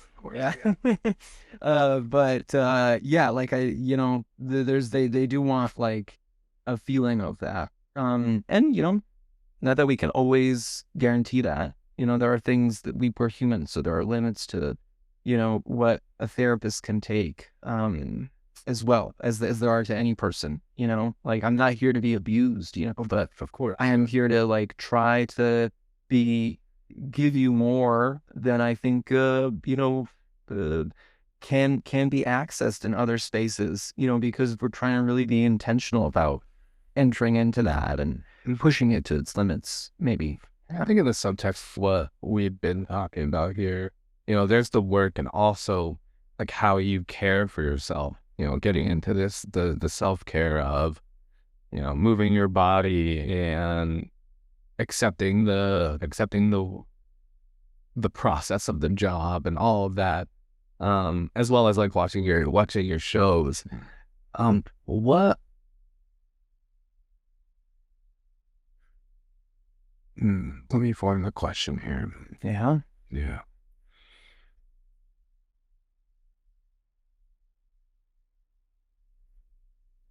I'm just curious about, as I'm thinking about the question, of like this term of self-care. So, and it looks very different for everybody. And again, another term, just like presence earlier, that a lot of people throw around, but maybe don't know what that means. How would you describe that for someone? Yeah. Self-care. Yeah. Yeah. I once, this reminds me of like, I once had a prompt and, I think for a workplace, and they asked us to, yeah, like, what does that mean? And I just kind of like, I took the words and kept going with them until they made like nonsense. And, I just kind of said stuff like, it's care for yourself when you're caring self. I just kept like doing that and repetitively until it just kind of, but yeah, I mean, I don't know. It's like, um, um, I think I think of like intention more as a, and maybe that's just like semantics, but like, yeah, I think of intention more as the word that like feels right to me at least, which is like uh we're just trying to be intentional about I mean, yeah, like tending to, caring to parts of me that, if I just stick to the paths, that are kind of set for me out in the world, um I think I would forget about myself a lot. I think I would forget about these parts a lot. And that comes back to like why people come to therapy, why I think they should, is because there isn't that much in our world out there. Um that encourages us, supports us, facilitates or creates a space to um, tend to these things. And I think without tending to them, they do atrophy. They do sort of like really they struggle. So you know, trying to a really powerful form of self-care is, observation and attunement, like just attuning to, inwardly, like introspective, like, observation and attunement, like, observe kind of what's happening within me, mind and body and all of that. And then try to stay connected to it, stay present with it. As I then if I'm kind of feeling playful, as I kind of, you know, play around, I kind of try different things, right? And again, that can feel like a stretch in a metaphorical way or a literal way. Like I'm kind of feeling like parts of my body, feeling the tightness or the looseness or and then just kind of moving my body around as I kind of feel into it a little bit more. And I can do that with right parts of me within me. Like if I'm feeling a sense of like, just a sense of melancholy, like a sense of just like, or a sense of despair or something, I can really try to, look inwardly in some way um, and just try to observe like what's happening here, like, and it's a conversation with self that you develop. I hope you know yourself a little bit. Like I hope you all know ourselves a little bit to kind of have our own, kind of like the talk with your partner, your own talk with yourself of like, hey, what's happening here? Like, what's happening here that we're here again? Like, what's sort of what's come up? Is it the same as always? Because maybe it is, and I have space for that, or is this something different this time? Is something else that I need to sort of be aware of? Is there something that I've missed? And like really just being tenderly curious with myself. I mean, to touch on, I think what I think the intention of that phrase self-care is because the world out there expects of us to tend and care to so many different things because of the structures that are built by our work and our school and all of that, and our parents and our family. It's constantly tending to all these things that we forget to sort of like direct that tender curiosity inward and try to really, parse out some space and time for that in our day and our schedule and our whatever. So it's like, yeah, like I think you should try to connect to that part and maintain it as a sacred kind of duty to yourself. Yeah. Wow. Stole the words right out of my thought process. I think anytime self-care comes up, it's it's as a result of something in our external world pulling us away from self. And what I hear you saying is granting yourself this loving attention that you would give in all these other areas. And when you do that and bring this tender observation to yourself, that is often what brings you back to who you are and who, and like brings you back to this curiosity for like what's going on in your body and what you're taking on. I totally get that. And like, speaking of coming back to yourself and who you are there any go-to things in your personal life outside of this space that allow you to do that? That like you can say, I do this and it really feels like Muhammad, like it makes me feel myself. Oh yeah, for sure. Um, hmm. There's a few things. People know that about me now. I've been saying, like I like to take baths in the morning. I take a lot of baths, and it's very much related to water in that way. If we're getting really woo woo with it, it's almost like I'm birthing myself every morning. I'm kind of like, it's a little weird to put it in that way, but like it's a really hot and warm bath, and I put salt, so it's a particular experience, and I kind of like, and it especially is important to me, in the cold in the winter of, as somebody who's come from mostly desert climates, urban, but like, the climates are hot, really hot climates. And in a space, I like, this is kind of a thing of like, I know you, like, to know yourself, also kind of to know, the parts of you that are connected to places, and connected to experiences that you have a tether with, and that is still rich and strong and rooted, in some way, in your own way. That's really important, right? Like my relationship with my culture and with my background and with like my history, all that is one that I've had a lot of agency in, and I can sort of like experiment and experience with in my own way.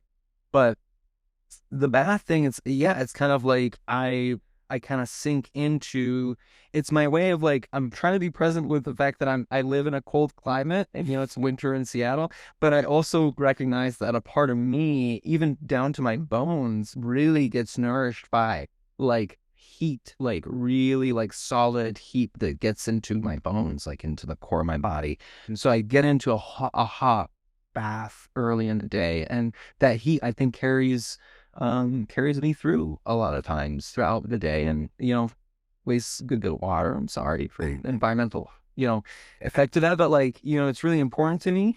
And I will say, yeah. I love that I know that about you and like I get the explanation because before we started the podcast, as Mohammed entered the space here, he was like, can you turn up the heater a little bit? Because I can have the heat off in this room. And I was like, it's just a chilly guy, this guy, Mohammed. But your explanation makes it a lot more like, oh, as you're talking, I was like, that makes a lot of sense. And it probably could be warmer here. Yeah. Oh, but yeah, thanks for telling me that. But I know that about you. Is there anything else other than the bath? There is. Yeah. But I wanted to just, the reason again is like, I mean, I'll be fine if the room's cold. Like I'll adapt and I'll manage. But I know that I think I told you this. I know that my body will start to sort of like respond and try to accommodate to that discomfort, or to that in a way that actually takes me from my presence. So I think I told you in the beginning, like, Yeah. I will start to sort of like notice that I'm stiffening up because it's a little cold in the room. It's mild, but like I'll kind of tighten, and maybe as a response from that, my body will start to sort of like kind of shake a little bit to try to because that's what when we shiver when it's cold, like it's trying to warm your body up, the movement, but then my body just feels like I get sort of like out of it a little bit from that, and I feel almost like anxious because I'm kind of shaky, and so it just kind of confuses things. Something I know about my body, so I just kind of try to if I can change the help by changing the environment. I think that's a big thing with therapy. Like, teaches you to, like, try to work on yourself, but also sometimes if you can change your environment, like, And advocate for yourself. advocate for yourself. Yeah, it's like Yourself so well. Yeah. yeah. But then the other part, I'll give you one other thing, and if I like to nerd out about particular, a particular things. Like I like to do I like to go into a deep dive about a specific, like, topic. Usually it's history or something, and it's kind of like a treat to myself. Like, if I find a time in the week that I can do that I could just have it's almost like a thing that is also a sign that I've given myself empty time, because or however you want to call it, just like free time, open time, right? Like, a scheduled slot of nothing, right? Like, we don't do that as much. But if I did that, right, sometimes I'll just, kind of lazy around, which is what my body and mind needs. But sometimes what comes up is this really, like, deep curiosity about a specific thing, and I just kind of dive into it, and I get very happy about, like, getting to know very bizarre, facts about some period in history in some place, and I'm just like, ooh, that was like an hour of, like, deep online searching and reading about some specific thing, and I feel great. Yeah, like, that kind of brings me back to a form of curiosity that I have within me, that I think also helps me balance with the curiosity that I have with my clients, that's maybe more gentle and more relational, and I get to kind of release that inner itch and urge for a more I don't want to say exploitive, but, like, I'm more kind of like, I want to know, like, give me that, like, there's no restrictions and limits when I search about something online, because I could just keep going and asking questions. Whereas with a client, I have to tend to, like, oh, that's too much. I gotta pull back. Yeah. So it's a gentle, tender kind of curiosity. And that's more of a curiosity that's for me. It's more, yeah, it's my way of treating myself. Yeah. Yeah. Oh, awesome.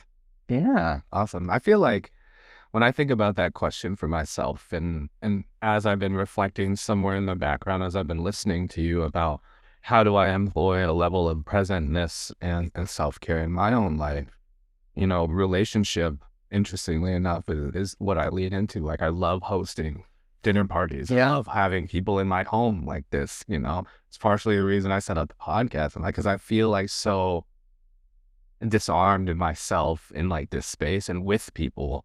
I, like, want to put myself in those positions, and, like, I do that at work, and it's my self-care outside of it in a way that it just feels so me, which is really nice to know.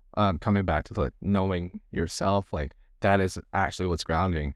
And I could tell myself when I just need a veg day, I'm like, I don't want to see anybody, and I just want to lay by myself and eat.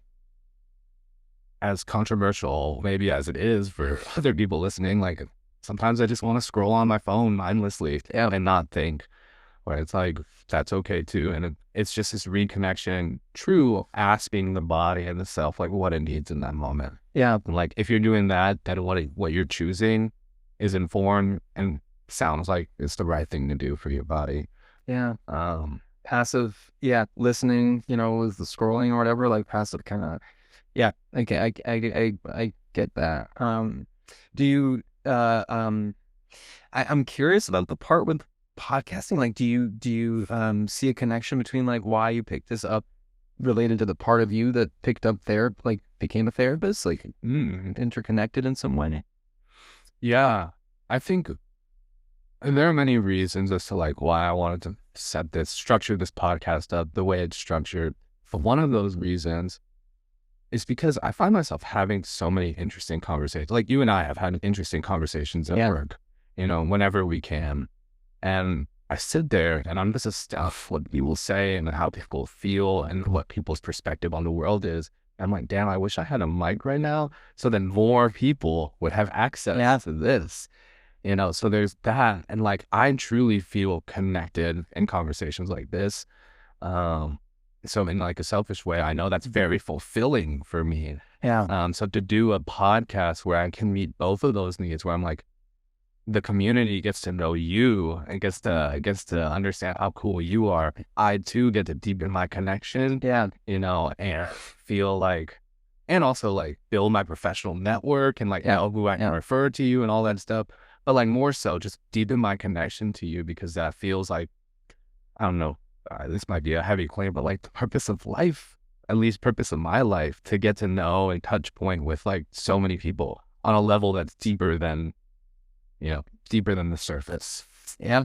Yeah. So I don't know if that answers the question of like podcasting and its connection to how I got into therapy, but I feel like to answer that second part, yeah, getting into therapy was the same reason, similar to yours, of like wanting to understand how people, and how people work, and what an opportunity to do that and also get paid for it, than the therapy provides. So yeah, I appreciate you asking that question.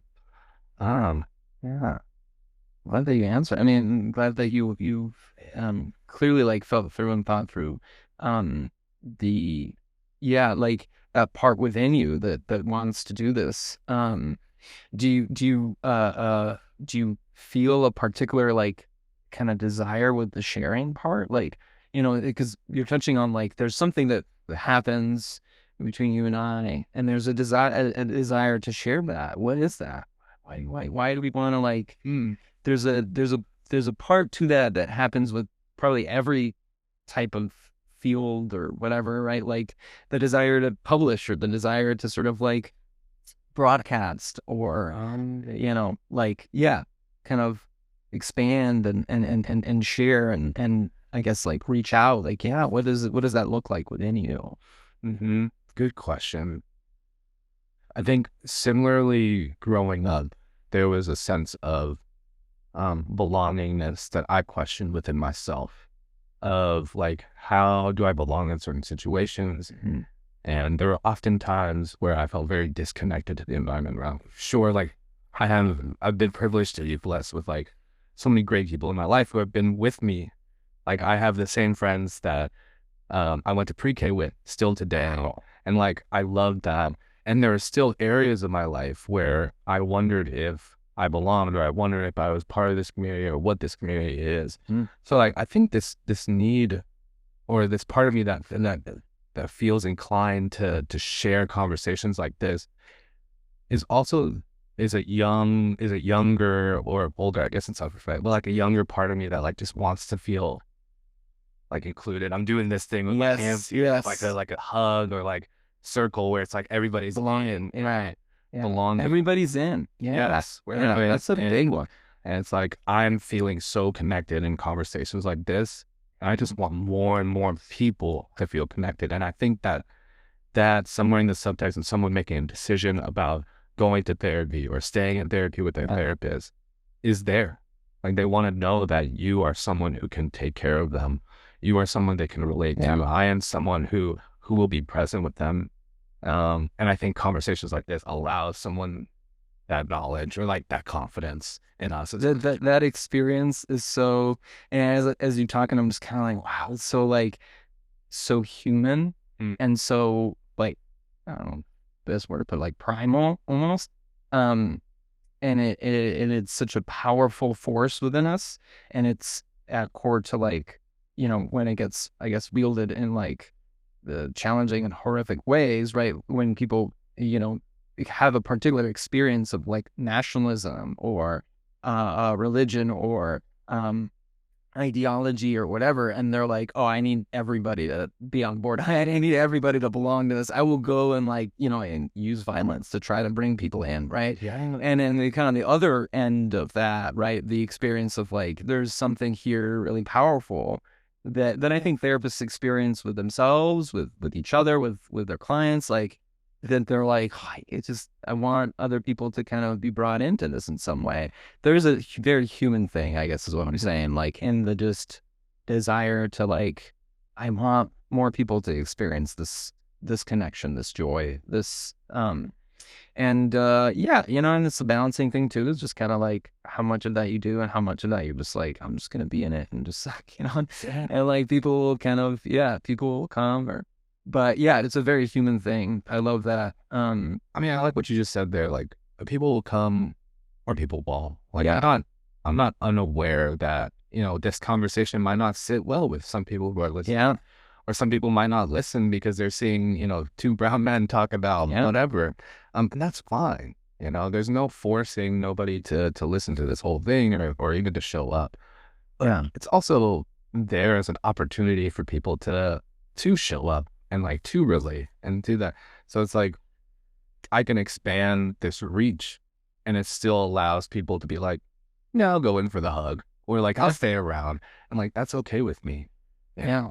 Lean in. Right. So Okay, I just say too, as a this could be great as like maybe an ad for you as a therapist. You put it in your bio. Having maintained camera two, having maintained relationships. this one's Okay. Having maintained relationships with friends from pre-K that should just, that's like a powerful qualifier. That should sell you on, like, I want that therapist. Like, yeah, like you managed to maintain relationships with people that long, and like, that's a powerful thing. That's a relationship expert. It's a, yeah. I mean, I think that's a special thing. That's really beautiful. Oh, thanks for saying that. My goodness. Oh gosh, there's so much I wanna talk to you about. Yeah. Like this conversation can go on, forever. One last topic before we get into our doorknob question. Okay. Because I really want to highlight. I know, yeah. We're all out. It's all cold. But we're just, We're deep into this. If people are out there who's a consistent watcher of this podcast, thank you so much. But there's an update to my table here, and it's this candle. And Mohamed brought in this candle, and it's very kind. It was like, this was from my wedding, and I wanted you to have this. I guess I just want to know, like, what drew you to do that? Like, what drew you to share this with me and want to light it here as we do this together? Yeah, I mean, water and fire, I guess, to really touch on those elements. Like, I think it's sad that, along with other things that we've kind of sort of lost direct connection with, we've lost connection with fire and its powerful warming, immediate warming sort of like effect. Fire in a confined, like, safe way. And also like as a lighting source, as a source to, a very relational, you interact with it, and it's not very, manufactured in the sense of like, you flick on a switch and it's the same light. There's no movement. There's no like a quality of motion and relationship there as with light, as with fire. I experience, like, it's flickering. It can notice the breeze even just when I speak, next to it or something. Like, there's a little, like, it's a beautiful thing to witness, and to also have it sort of be a source of light, and like it's sort of tuned down a little bit more than right overhead intense lighting, and so it helps too with the stimulation and the I think it's just beautiful. I mean, it's just beautiful to look at fire and to experience the warmth. It's really powerful. Even like candle, if you put your hand over it for a little bit, you're like, wow, that is like really hot. It's really, for something that small, it's really powerful. Yeah. What is it? Like, it's what in the world? Be careful when you do that. Like, it's like, it really surprises you how much power and heat is in something that small. Yeah. Yeah. So I know. I was literally like, when you said that, for full transparency, I was like, well, yeah, Mohamed, it's a candle, right? When I did that, it's like, when I did that, a little surprised. It is actually a little surprised. It's quite hot. Yeah. Put it up there for like a couple of seconds. Yeah, it's free. Well, I appreciate it. I appreciate the gesture, and like, I'm such a meaning making type of therapist, which I know you are too, where it's like, and meaning maker person. And I just think the story behind this, as you share with me, it gets close to my heart, because you said that this was like part of your wedding. You recently got married, and I know that was obviously such a big thing through our conversations in anticipation for that, such a huge thing in your life. and like to share even a little totem of that with me means so much, and probably more than you know. So thank you. That's why I want to spend time there, because this feels very special. Yeah, I went deep into the fire, but yeah, it's also part of my running, and yeah, I'm happy that you have it. I hope you use it for the space, and because I'm too much of a therapist at this point. Don't burn yourself, like, you know, like don't like be very safe with this. I don't want anybody to like hurt themselves, like trying that. Yeah. Anyway, that's all. I'm too much of a therapist. Just relentless care. Yeah, if you have, I got concerned, and There's a loving attention Muhammad carries and such a care. We'll keep everything safe and everything. So that's awesome. yeah.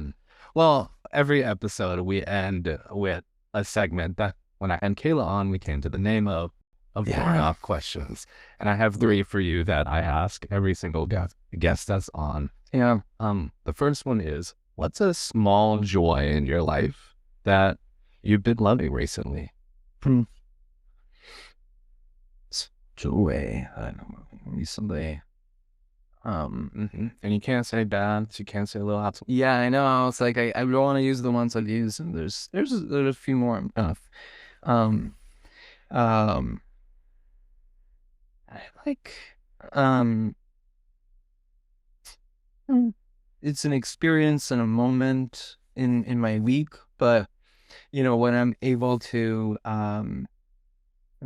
sort of feel the stillness in my home. I don't have a lot of the internal churning of like, oh, I gotta do this, I gotta do that, I gotta clean this, I gotta, you know, I feel a sense of like everything's good enough, everything is fine, everything is at an okay place, and I can kind of do something I really want to do. Most of the time, the joy I get out of sitting by some candles in a reading nook that I have, and just pick up a book and maintain presence and focus with it.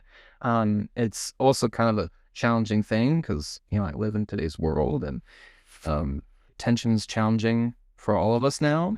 But, you know, it's something that I can do, you know, in these moments of real joy with like a sense of ease and peace and tranquility in my environment and in my relationships and stuff. You know, things are kind of at a good enough place that I can just pick up a book and slow down and read and by a candle. Yeah. Oh, it's a big joy. Yeah. And like, I didn't know that about you, and I feel unsurprised as to like the whole conversation we're having. It makes sense that that's a joy. Yeah. Recently. Okay. Doorknob question number 2 is, what is one thing, probably out of the many, that your clients have taught you about life or the work itself? Oh,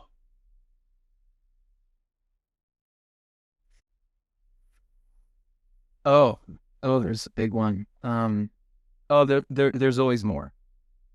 I think there's always more. Yeah, that statement. There's always more. I think a really, really powerful, like, I mean, just explosive, like internal epiphany with being a therapist is like when I started, like as a new therapist, as a young therapist, is, you know, I had this question, especially working with different populations of people, different, you know, backgrounds and stuff, of sometimes working with somebody and I'm like, I'm asking them questions and it's not really, you know, they're giving me one word answers or something, like, I'm not sure what's happening here, you know, like, and I'm just, I feel the like, you know, kind of pulling back, you know, that I'm getting from the other person. I feel the like, and sometimes, you know, if you're new to the work, you're kind of like, oh, maybe there's just, you know, maybe there's just not much more here, you know, there's not much happening. There's not, and, you know, I don't want to dismiss that, like, yeah, like,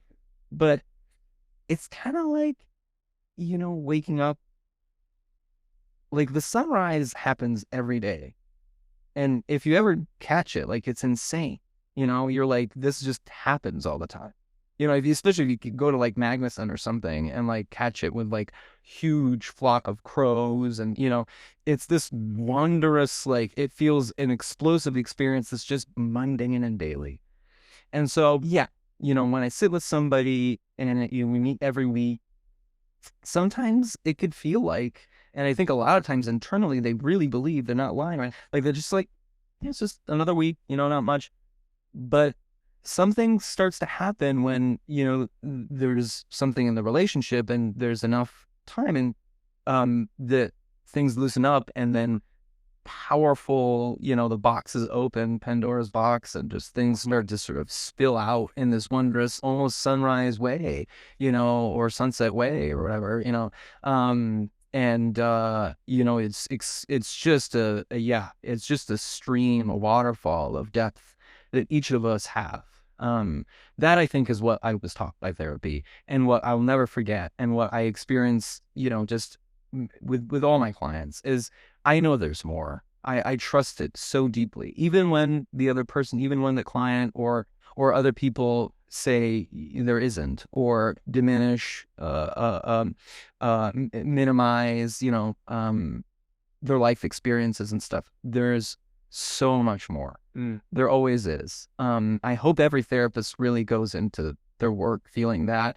And I think if you don't, work on replenishing the parts, work on, the relational parts that we need so we could go back to doing it. I think it's essential that we really believe that in the fibers of our body, that with every person that we meet, that there's more here. Is maybe we can't get to it, you and I, and maybe it can't be in this moment. And sometimes you have to, here and there kind of accept that. But there is more. I know that. Yeah, I know that, and there is a lot more because I've been proven by that many, many, many times. Times that I thought there wasn't, and times that I thought there was, and everything in between. There's whoa, all of that, so. Yeah. Wow. Yeah, I have no reflection or anything there. I think you said it very well. If I know that there is more to this conversation. And yeah, all the time. If we had all the time in the world and I keep grabbing my head and there's nothing in it, it's such a I've been trying to, I've had the thought, and I'm I've had to hold myself back.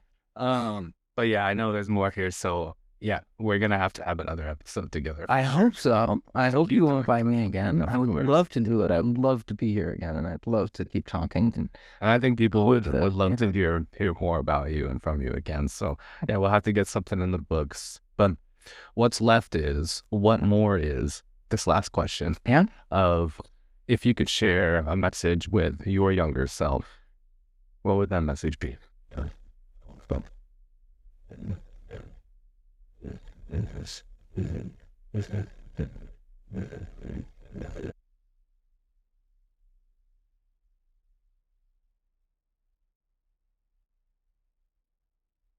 It'll come. I don't know. Yeah. Just, it'll come. I think when you're young, there's a lot that you're anxious about, and a lot of uncertainty, and just a reassuring voice, that I didn't get as much of, or that I get the privilege of providing for some people, sometimes younger people that were my age when it was really challenging, right? That expresses that, that things will come, and many things will come to you, and beyond your imagination, and things that you want, things that you don't, things that you didn't know you wanted, it'll all come, and it'll be wonderful, and it'll be painful and all those things, but I think just reassurance that life, kind of there's more, right? There is more. I think especially when younger folks are not really sure of what life can give, and what it is, and what it'll do, and the horizon, sort of, just to name that, just tell them that, in a comforting way, a calming and supportive way, and many, many things will come. So yeah. Wow. Well, I hope your younger self to really hear that, and I hope we all take the opportunity, to share that message with our younger self, because I think that's something that the uncertainty of life is something that our younger selves can't often handle, and just to hear that reassurance from us now, that it'll come just seems so powerful. So thank you for saying that. And thank you for coming on the show and sharing yourself and jumping in so openly. I really appreciate it. Do you have a way of, I mean, I'd like to give you a hug, if that's okay. Oh, yeah. Okay. Yeah, we thought it before, so but yeah. Oh, man. Thanks for being here, man. Yeah. Oh. Man-to-man hug is always something that I'm like, yeah, Yeah. I'm happy and proud of to be able to do more of.